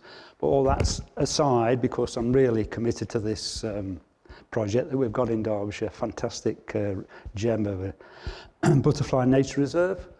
For those of you who don't know where Derbyshire is, we're smack bang in the middle of the country. So much so if you go into Ordnance Survey and ask which is the furthest point from the coast, it'll be a point in South Derbyshire. So the migrants have got a long way to get to us before we see them. So there you go, a little bit of a build-up of where we are. We've got the Peak District in the northwestern part, which is the high ground, goes up to 2,000 feet above sea level at Kinder Scout. On the eastern side is the coalfields, and at the bottom is the more agricultural area of South Derbyshire. It's where the River Trent goes into Nottinghamshire. And the quarry is at the southern end of the Peak District at a place called Longcliffe, which is not far from Brassington. So it is literally on the edge of the Carboniferous limestone plateau. And what's interesting about the site, when you get delving into it, back in 1902, now looking around the room, I don't think there's many here who remember that far back, they came and found over 8,000 animal bones in one of the corners of the quarry. And what it was, it goes back to the time that we were connected to West Africa. And there were bones of rhinoceros, lions, elephants, wolves, a total of 27. And they believe it was actually a hyena den. And the water percolated through the limestone, created this sort of cavern, and the hyenas went around hunting the wild animals and took them in there, and a bit like the Serengeti, I suppose, in some respects. So there you go. But the important thing about the site, I don't know if you notice at the back of it, is that there was an old railway line, and on the left you'll see the line was connected to, the quarry is connected to this line, the Cromford and High Peak Railway. And on the right, we've got the original Butterfly Conservation Survey team of 1953, just looking down the tract for any habitats which might be of interest. And really, it's been a real godsend because we end up getting all the different species of wildlife, not just butterflies, moving along the track, and they get in the quarry. And once they get in the quarry, and there you see in the bottom right-hand corner, you can just see the line of what was the railway track. It's now the High Peak Trail, and the High Peak Trail, you've got lots of hikers and cyclists and all the rest of it. But the important thing is we've got a lot of wildlife, and as far as butterflies go, once they get in the quarry, it's utopia. They find everything they want, and they tend to stay there, which is great. But it wasn't like that, because when Pat, my wife, and myself found it back in 2011, it was a graveyard. It was a graveyard for the company. We had finished the use of the lorries, the plant equipment. There's even a weighbridge there.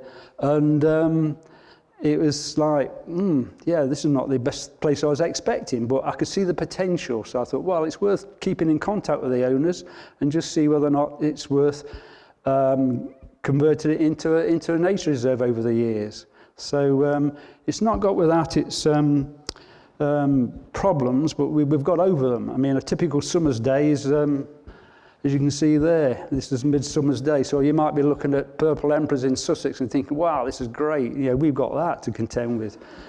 But, yeah, we get the odd twister as well when it gets a bit angry, the sky. But generally speaking, we do get good days. But you're on the 1,000-foot contour, so you're quite high up. So the spring is late, the autumn's early. So the wildlife's just got this little window of opportunity to get in there, and it really is, so July is really actually cracking time to get there to see the wildlife.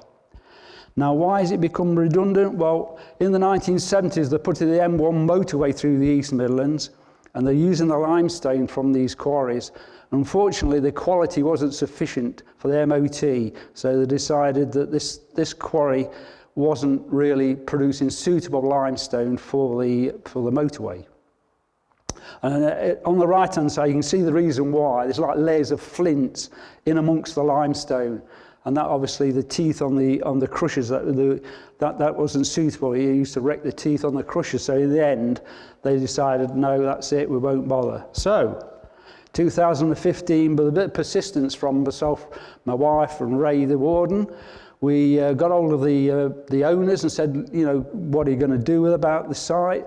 Oh, we're going to have a caravan site there. No, we've got enough caravan sites in the Peak District.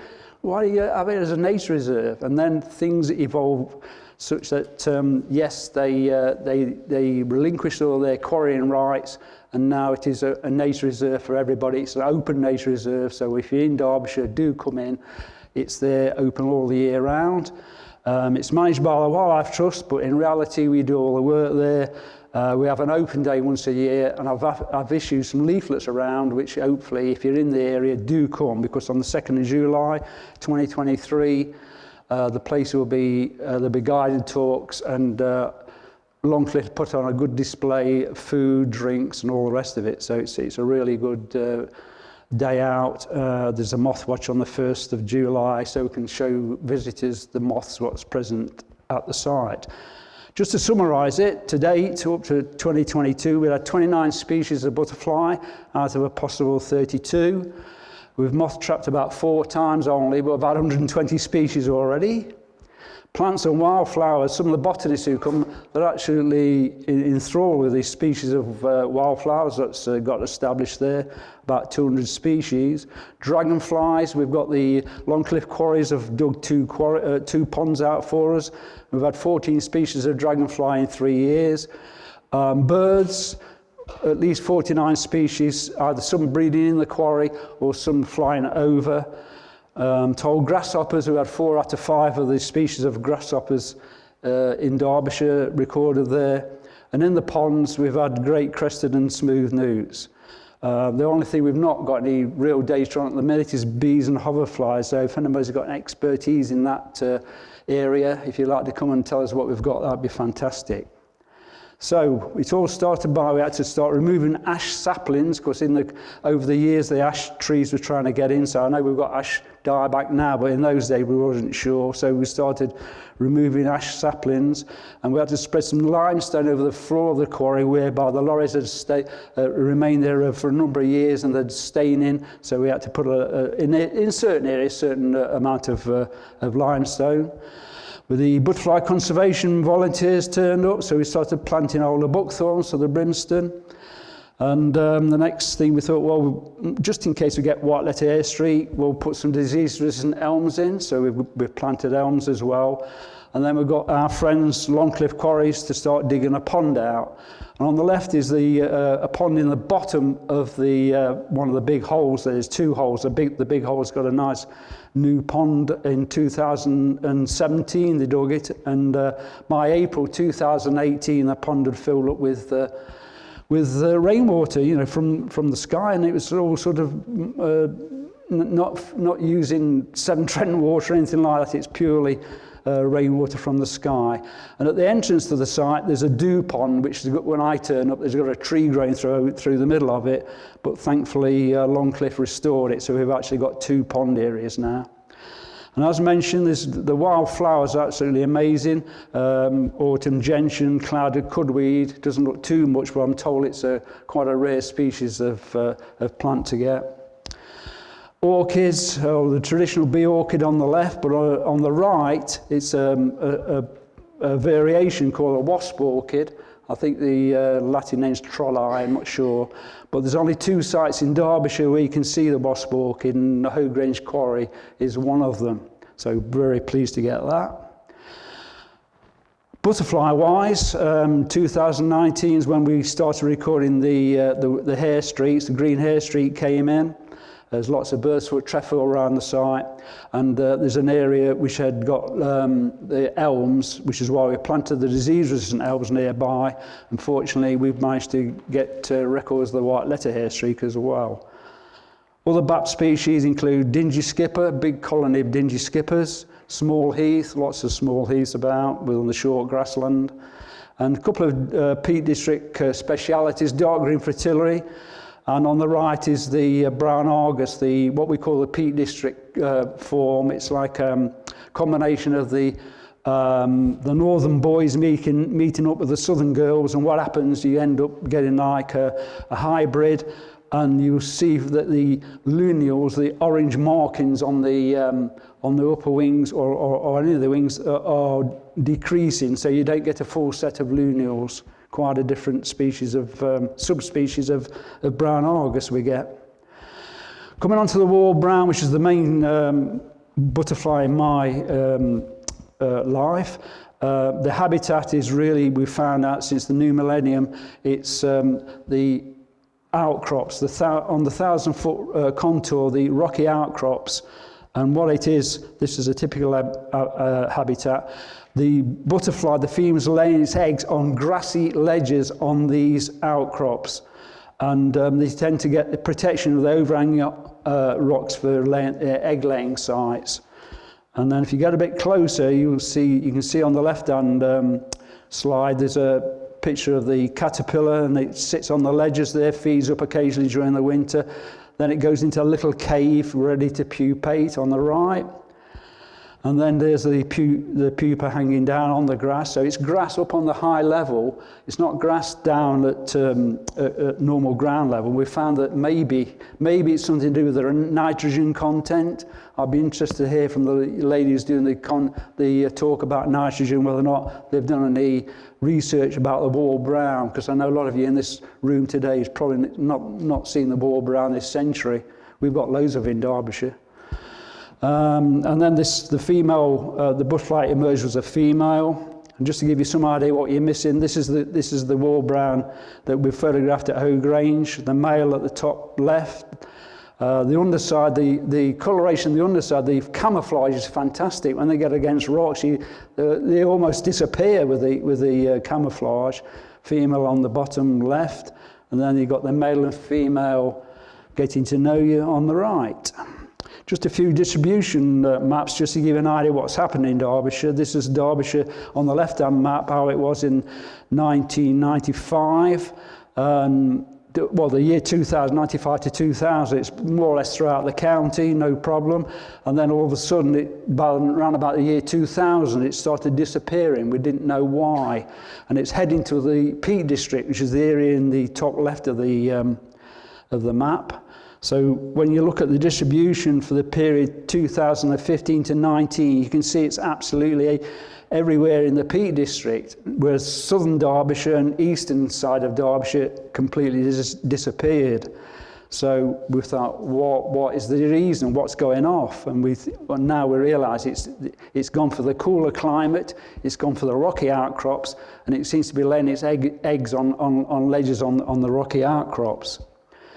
Now, I managed to get a distribution map from Richard, thank you very much, for one of the current distribution maps. And there's the wall brown 2015-19, which shows the big gap in central southern England. So if you're from Buckinghamshire, Oxfordshire, Warwickshire, those sort of places, central southern England, you've not got it. It's gone out to the coast, which I can only assume it's to do with a cooler climate on the coast.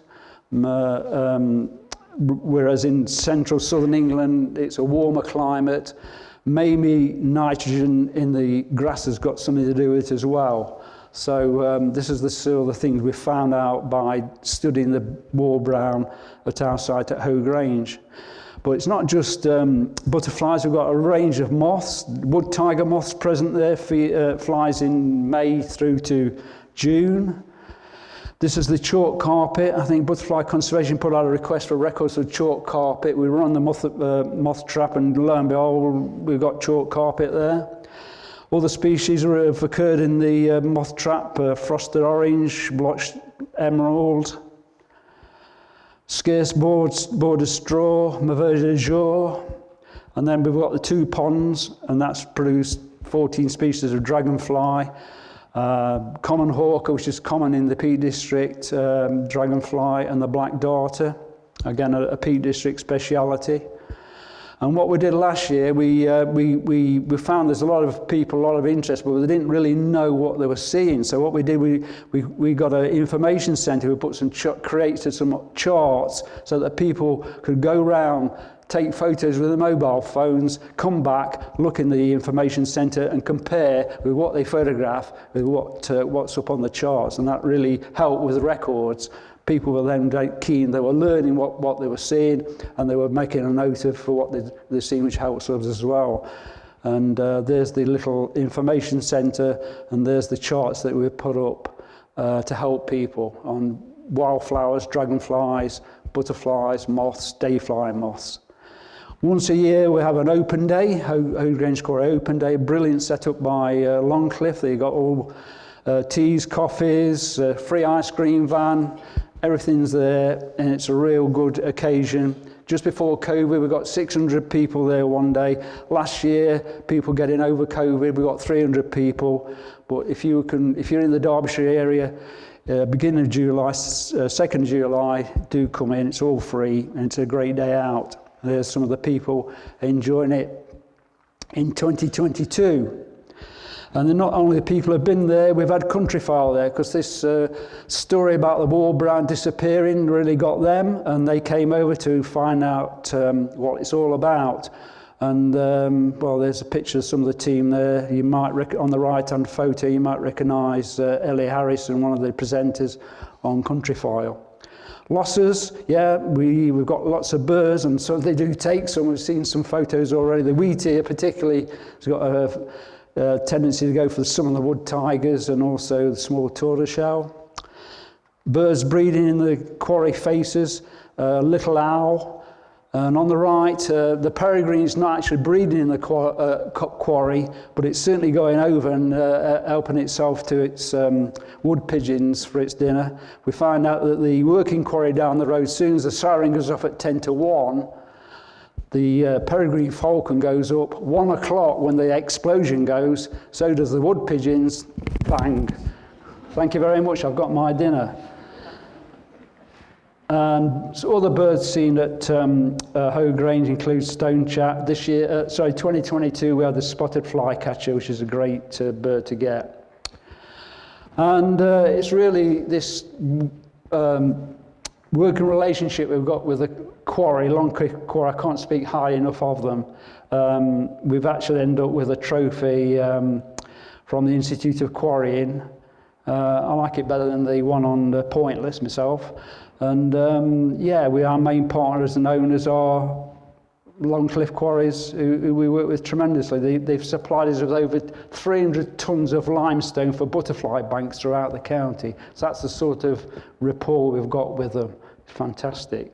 So finally, my message to you guys, you're nearly all like me, volunteer, get out there. If you see a piece of ground or habitat that looks good for wildlife, especially butterflies, make contact with the owner. You just don't know what you're going to get. You might end up with another great asset for UK's wildlife and butterflies. Good luck. Thank you very much.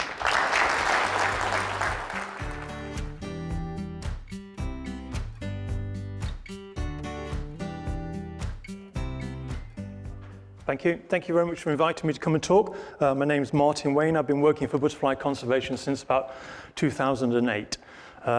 We've got a high brown fritillary butterfly up there. That's an iconic species. Is the sound all right? Yeah. Iconic species for the Morecambe Bay area. I think it's in 35 colonies in the UK, Morecambe Bay has about 25 of them. If you don't know where Morecambe Bay is, it's in the northwest. I sort of term it Morecambe Bay. It's the Morecambe Bay limestones officially, so it's not the wet and soggy bit that I work in, it's the dry and crispy bits on the outside. It's part of the Butterfly Conservation's landscape areas, so we have the Morecambe Bay limestones there, but we also have Cumbria High Fells, we have the Cumbria Low Fells, we have Morecambe Bay limestones, we've got South Cumbria and North Lancs coastal landscapes, and we've got the South Orton Fells. So it's quite a nice place to work. We've got high brown fritillary, pearl bordered fritillary, Duke of Burgundy, northern brown Argus, large heath, netted carpet, barred tooth stripe. We've got least minor silvery arches and Arno funebris and Portland. Those are just off the big 71 list of butterfly conservation. It's a bit of a busy map, but you can see how colourful it is around Morecambe Bay. Those are all the different species that we have. So we have those off the 71 species list, but we also have belted beauty, grayling, small pearl. We have small blue, Scotch Argus, dingy skipper, brown hairstreak, white letter hairstreak, mountain ringlet. So you can see it's quite an exciting place to work. So priority habitat. So a lot of the work that I've been doing in the past is working with volunteers. We are putting grants together, asking for funding to do work with the priority woodland habitat to find benefits for landowners, to find benefits for the local economy, to find benefits for butterflies, and to find benefits for the community. So we're looking for win-win, multi-benefit sort of things. And this is typical sort of habitat that we go to. We've got an oak tree at the back there, you can see, but we've also got a load of secondary woodland in the front. A lot of that secondary woodland appeared when the grazing systems changed around the Morecambe Bay limestones. We think that's probably a lot to do with the rabbits disappearing, but also because of the changing of farming practices. So we're dealing with lots of sort of neglected sort of woodland areas, secondary woodland, but it makes fantastic firewood. So this is a typical scene. This is on one of the estates. We go to a landowner with some project funding. We say, well, would you like to do some work with us? We can help you. We can create this lovely sunny ride for butterflies, but also you get the firewood as well if you're happy. So something like that turns into something like this. So we get really nice sunny rides and glades. We get that lovely successional habitat that you get on the edges of it, and we get a diverse plant community because it's on limestone as well. So it's fabulous stuff for our butterflies.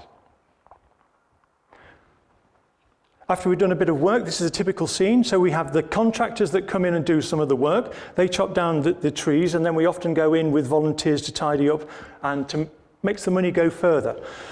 So we've got, in here we've got the scene, we've got 3 large lengths of wood. That's good for timber, that's good to go to the big house that they can put on their fires. All these sort of straggly bits are left around. That's not usually economically viable to take away anywhere. So that's where the volunteers come in. Volunteers can come in and they can take away, and they can help to shift those and create these open areas and keep these open areas more open for the habitat, butterfly habitat that we're after. So the butterflies we'd expect to see in something like this would be pearl-bordered fritillary, high brown fritillary. They like that early successional habitat where the violets are there. We get leaf litter. This is traditionally, we get leaf litter in there. The butterflies would come in, lay their eggs on and around the violets in there. The caterpillars would hatch out. They would use that leaf litter as a fleece or as a shelter. The leaf litter can warm up to something like 30 degrees, warmer than the environment around it, which is something like 10 or 12 degrees. So there's a real benefit for having leaf litter or bracken litter around the violets for the butterfly. We would have small pearl-bordered fritillary. We do quite well for small pearl-bordered fritillary around us. And then later on, as the succession goes through, as the scrub comes through a little bit and the primroses develop, we would get Duke of Burgundy coming into those things. And then when the limestone grassland starts to develop, we'd expect to see things like dingy skipper and northern brown Argus and grayling as well. So just as an idea of what we do and where we do it and how much we've been doing recently, these are sort of some of the areas. It doesn't mean much if you can't read it, but these are some of the places that we've been doing some work on. And these are the sort of sites that we're working on or have worked on in the last 10 years. We've also been getting woodland improvement grants through from the Forestry Commission. These are the orange ones, these are coming up. And these are working with bigger estates who have bigger areas of land, and we've been able to do some coppicing work, making sunny rising glades with those. And also through the project, so we've had a wren project, a Walney project, and a green recovery project most recently, and that's the sort of targeted sites that we've been working on. So you can see we're sort of clustering around some of the honeypot sites for the butterflies. We've also been working with landowners. So these are countryside stewardship schemes that we've been getting together in the last 10 or 15 years. We reckon we've got about 35 or so countryside stewardship schemes all over the place working with landowners. Somebody in Natural England reckoned we were up to 5,000 hectares of managed land through countryside stewardship. And all of that has got butterfly stuff in it. Butterfly moss stuff in it, and there's a few more to come up there. But the key thing is we work with the volunteers. So we have a brilliant branch in Cumbria, a really good branch in Lancashire, and they do some work. And so the volunteers follow on from where we're doing our work. So there they are at Hutton Roof, excuse me. Here they are at Whitbarrow, doing some work at Whitbarrow, 2 or 3 sites there, and then working on the Witherslack estate, doing a couple of sites down on the quarry and at Wartbarrow there. They're working on the other side where we've done some work. They were working with the Graithwaite estate at the top there where we've got Duke of Burgundy's. And the green ones are where we're doing wood banks. So I'll talk about wood banks in a minute, but these are the wood banks that are coming through. We're using the wood bank as a delivery mechanism for engaging volunteers and also getting some work done. I think that's the last one. Yes, there we go. All going to plan. So volunteers, so I'm talking about coppicing and working with volunteers. So a bit of a shout out for our green recovery project, which we've just finished.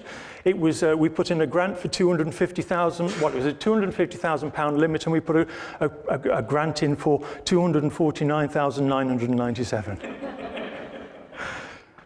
So this is the green recovery. We ran it in a slightly different way to other butterfly conservation projects because we took on a part-time member of staff, Eve, but we also engaged 2 full-time contractors pretty much. Oh, sorry, I should have flicked. There is Lee on the left and Claire on the right. Lee was engaged to do woodcraft.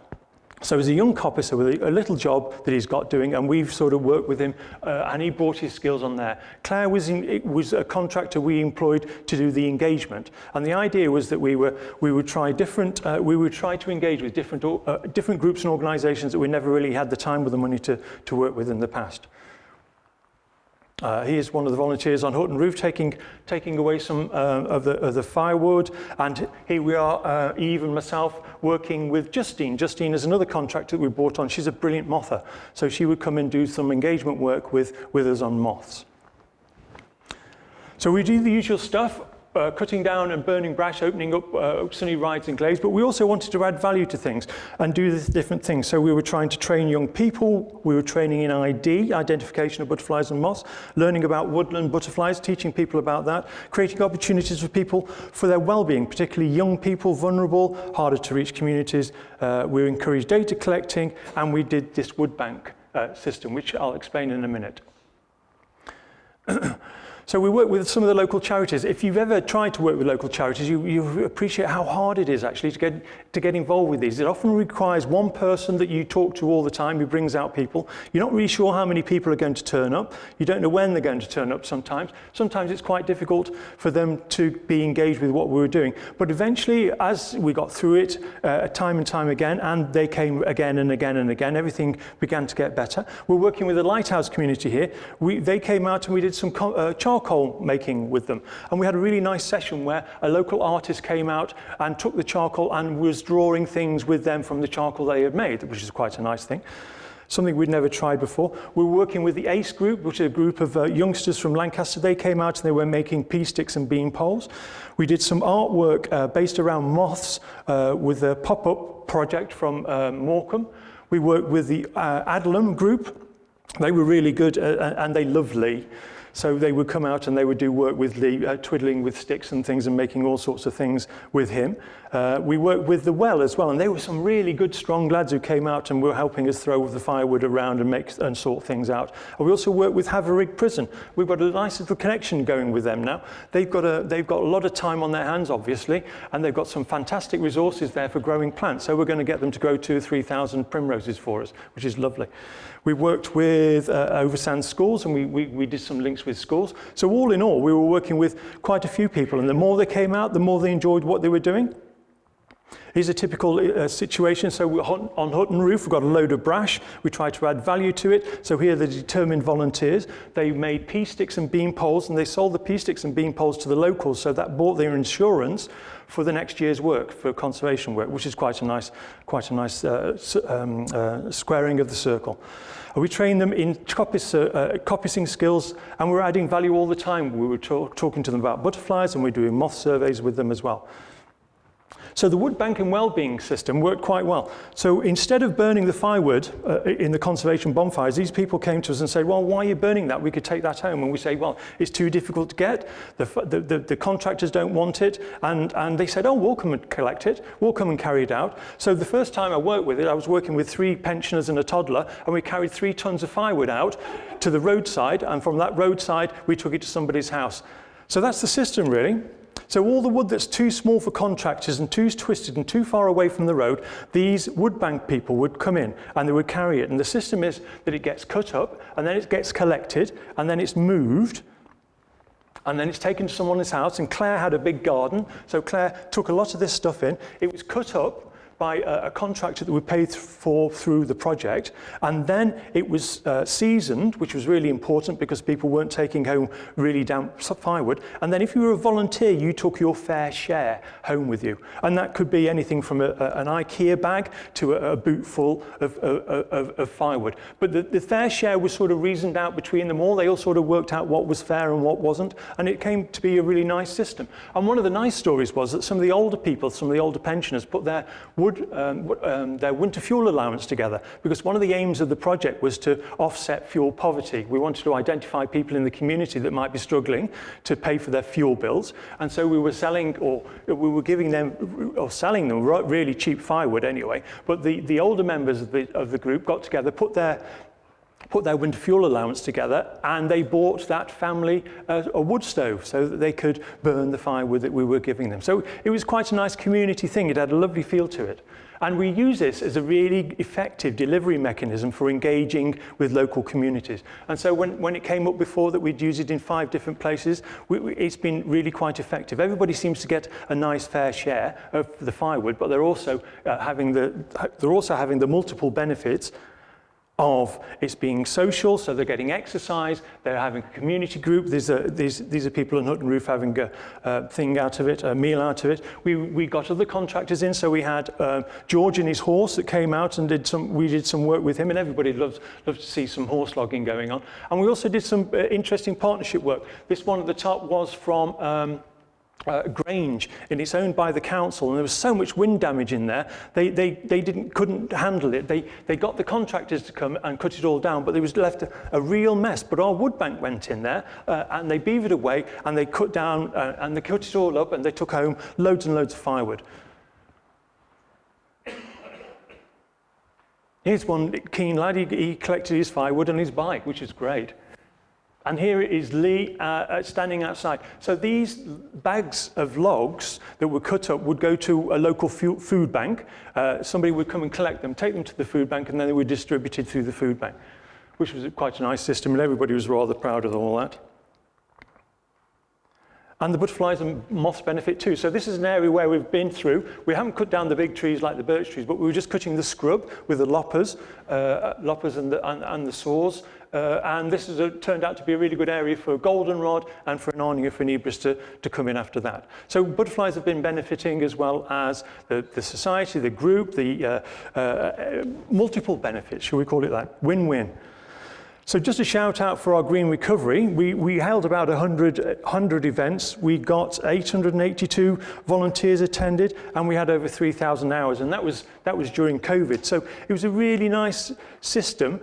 Working with those contractors rather than working with butterfly conservation staff who could get it going really quickly. And because we're working with, well, we all know working with butterflies and moths is a great thing to do, isn't it? I've got a bit of a shout out for moth events, how brilliant they were for engaging. So we had Justine Patton doing the work, and it wasn't only collecting the information from there. We also had a woman who came out by chance and started sketching some of the moths that we were catching. So here's a hawk moth sketch that she did. And that turned out to be a lovely thing, and we invited her to come to quite a few of those events in the morning when we were opening up the moth traps. And also, it's a bad picture, but we're engaging with quite a lot of landowners. They are absolutely fascinated to see the diversity of the moths that are in their fields, on their land, that they absolutely no appreciation of at all.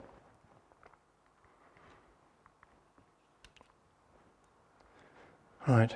So we were working with, on Hutton Roof, here's Justine again on the top right of the corner. We've got 3 interns from the university, from Lancaster University, excellent university I must say, and they came out to do some training. We were working on least minor with Justine. We had the community out, they adopted this as a sort of moth that they were looking out for all summer. They would give their records to Justine, and we wanted to make sure that the least minor is one of the, which is a speciality of the Morecambe Bay area. We were trying to raise its profile in the area. And Justine did some great work. She found that it wasn't, that the caterpillars weren't just in the glaucous sedge, which we thought they were, but the caterpillars were also feeding on the blue moorgrass as well. So that was quite a revelation for us. Talking of the university, we're doing quite well with our relations with universities. So this project and these projects gave us an opportunity of working with students. So I'm coming to one high brown fritillaries research that happened last year, but we also had some work done on the Inania funebris, and the woman who was doing that did a mark release recapture, and she reckoned the population that we had there was 500 of these, which is probably more than anywhere else in the whole of the UK, which is very exciting. And also we've got Rosa Menendez working there, and she's doing a lot of work on northern English butterflies. So we've got Scotch Argus work going on. She's got a PhD student doing stuff now, and she's working on more northern brown Argus, mountain ringlet, Scotch Argus, and another one I forget. But it gets us, so many students are doing this stuff, which is great. We have our little mini symposiums, and here's an advert from one of the first symposiums we had, the Northwest University Symposium.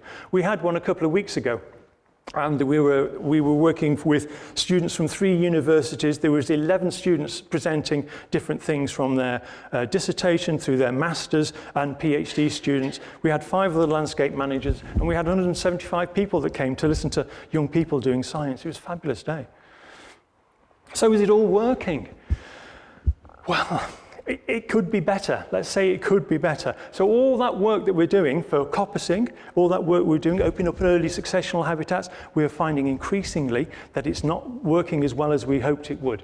The problem is, it's climate change, we think. Well, that and a few other things that Hannah might talk about as well. So we've got a great example here. We've got the violets growing in the bracken litter. So the violets in the bracken litter are exactly what we want. But we're also finding there's loads of bramble that's coming in. Loads of bramble, and there's lots of grass that's coming in too. So Brachypodium is a grass that we find a lot in our woodlands. And as soon as the bramble comes in and the bracken comes in, it starts to degrade that habitat. So I have a little temperature gun that I fire at the bracken. And that temperature of those bracken or the leaf litter could be 30 or 40 degrees. If it's got grass and bramble in it, it's down to 19 or 20. So the habitat is degraded quite a lot. And what causes bramble and grass to grow so much is our long growing season now. I have a contractor. It comes and works with us, and he cuts grass as his other hobby, or his other job rather, and he could be cutting grass all the way into November, December sometimes. So I think through climate change, we're finding that grass and bramble are growing a lot more. Also, we think that there's a problem perhaps with nitrogen deposition. We are, as you can see there, we're a bit of a hotspot for nitrogen deposition. I'm not entirely sure where it comes from. I suspect it's the Irish. I suspect it's those intensive farming systems they have in Northern Ireland.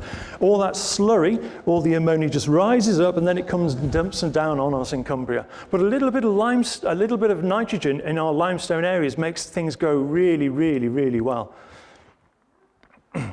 So how do we know what's going on? How are we doing it? So we're working with researchers, and we're working with some really effective researchers. This is a site called Holme Stinted Pasture, and this is some of the best habitat that we have. We've had Matthew Oates up, and he's looked at this, and he said this is just the sort of habitat it used to be in the 1990s. Sometimes you can't walk for the number of violets that are under your feet. We had a student here called Louise. she was rapid, she was great. Somebody talked about dark green fritillaries being quick, but high brown fritillaries, they just fly like bullets, which she was so brilliant. So we had her doing a mark release recapture. So she would run around and catch all the butterflies that she could see on that day, and she would give them an individual mark, and then the next day she would go back and she would see if there was any more butterflies there or see where the butterflies had moved. She would it would give you some really good information about the population, about mobility. And also she had some help here. Some Rosa Menendez is on the right-hand side. Jules Simons is on the left. She's another PhD student based at Edge Hill doing some work on high brown fritillaries. And with all that running around and catching, she marked 15. We thought there would be 150, and she marked 15. There was just 15 high browns, and this is the best place in the Morecambe Bay for it. And we're at a bit of a loss to know really what it is. There is an idea about synchronicity. I think Mark was showing some photographs earlier on about weather. And so the weather in January, February, March, it can be really quite warm. I think we've had something like 18 degrees in a February or something. Those caterpillars, if those caterpillars are coming out in February because they think it's the beginning of spring, the violets haven't responded to it, so the caterpillars are coming out and there's nothing for them to eat. And we think that maybe that's an issue. We can't be sure about that. We don't know what else.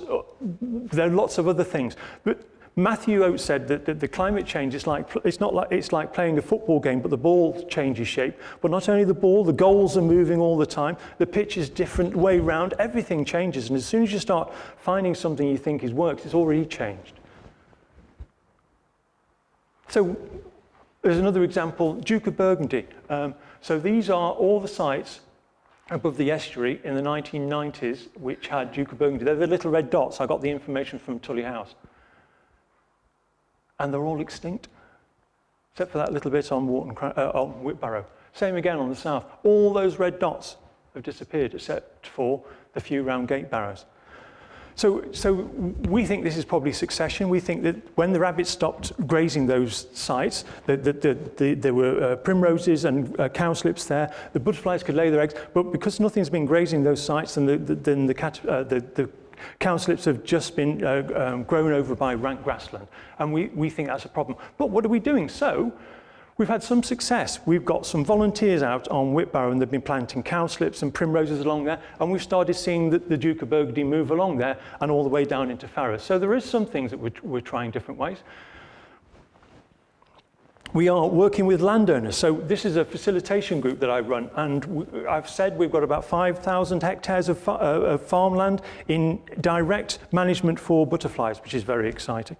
All these represent farmers who are working with me in my facilitation group, and we can use this as a delivery for passing around information and getting them to do things, turning something competitive. We can say, oh, Farmer Smith over there, he's got pearl-bordered fritillaries, small pearl-bordered fritillaries. You haven't got any. So he would be quite competitive about that.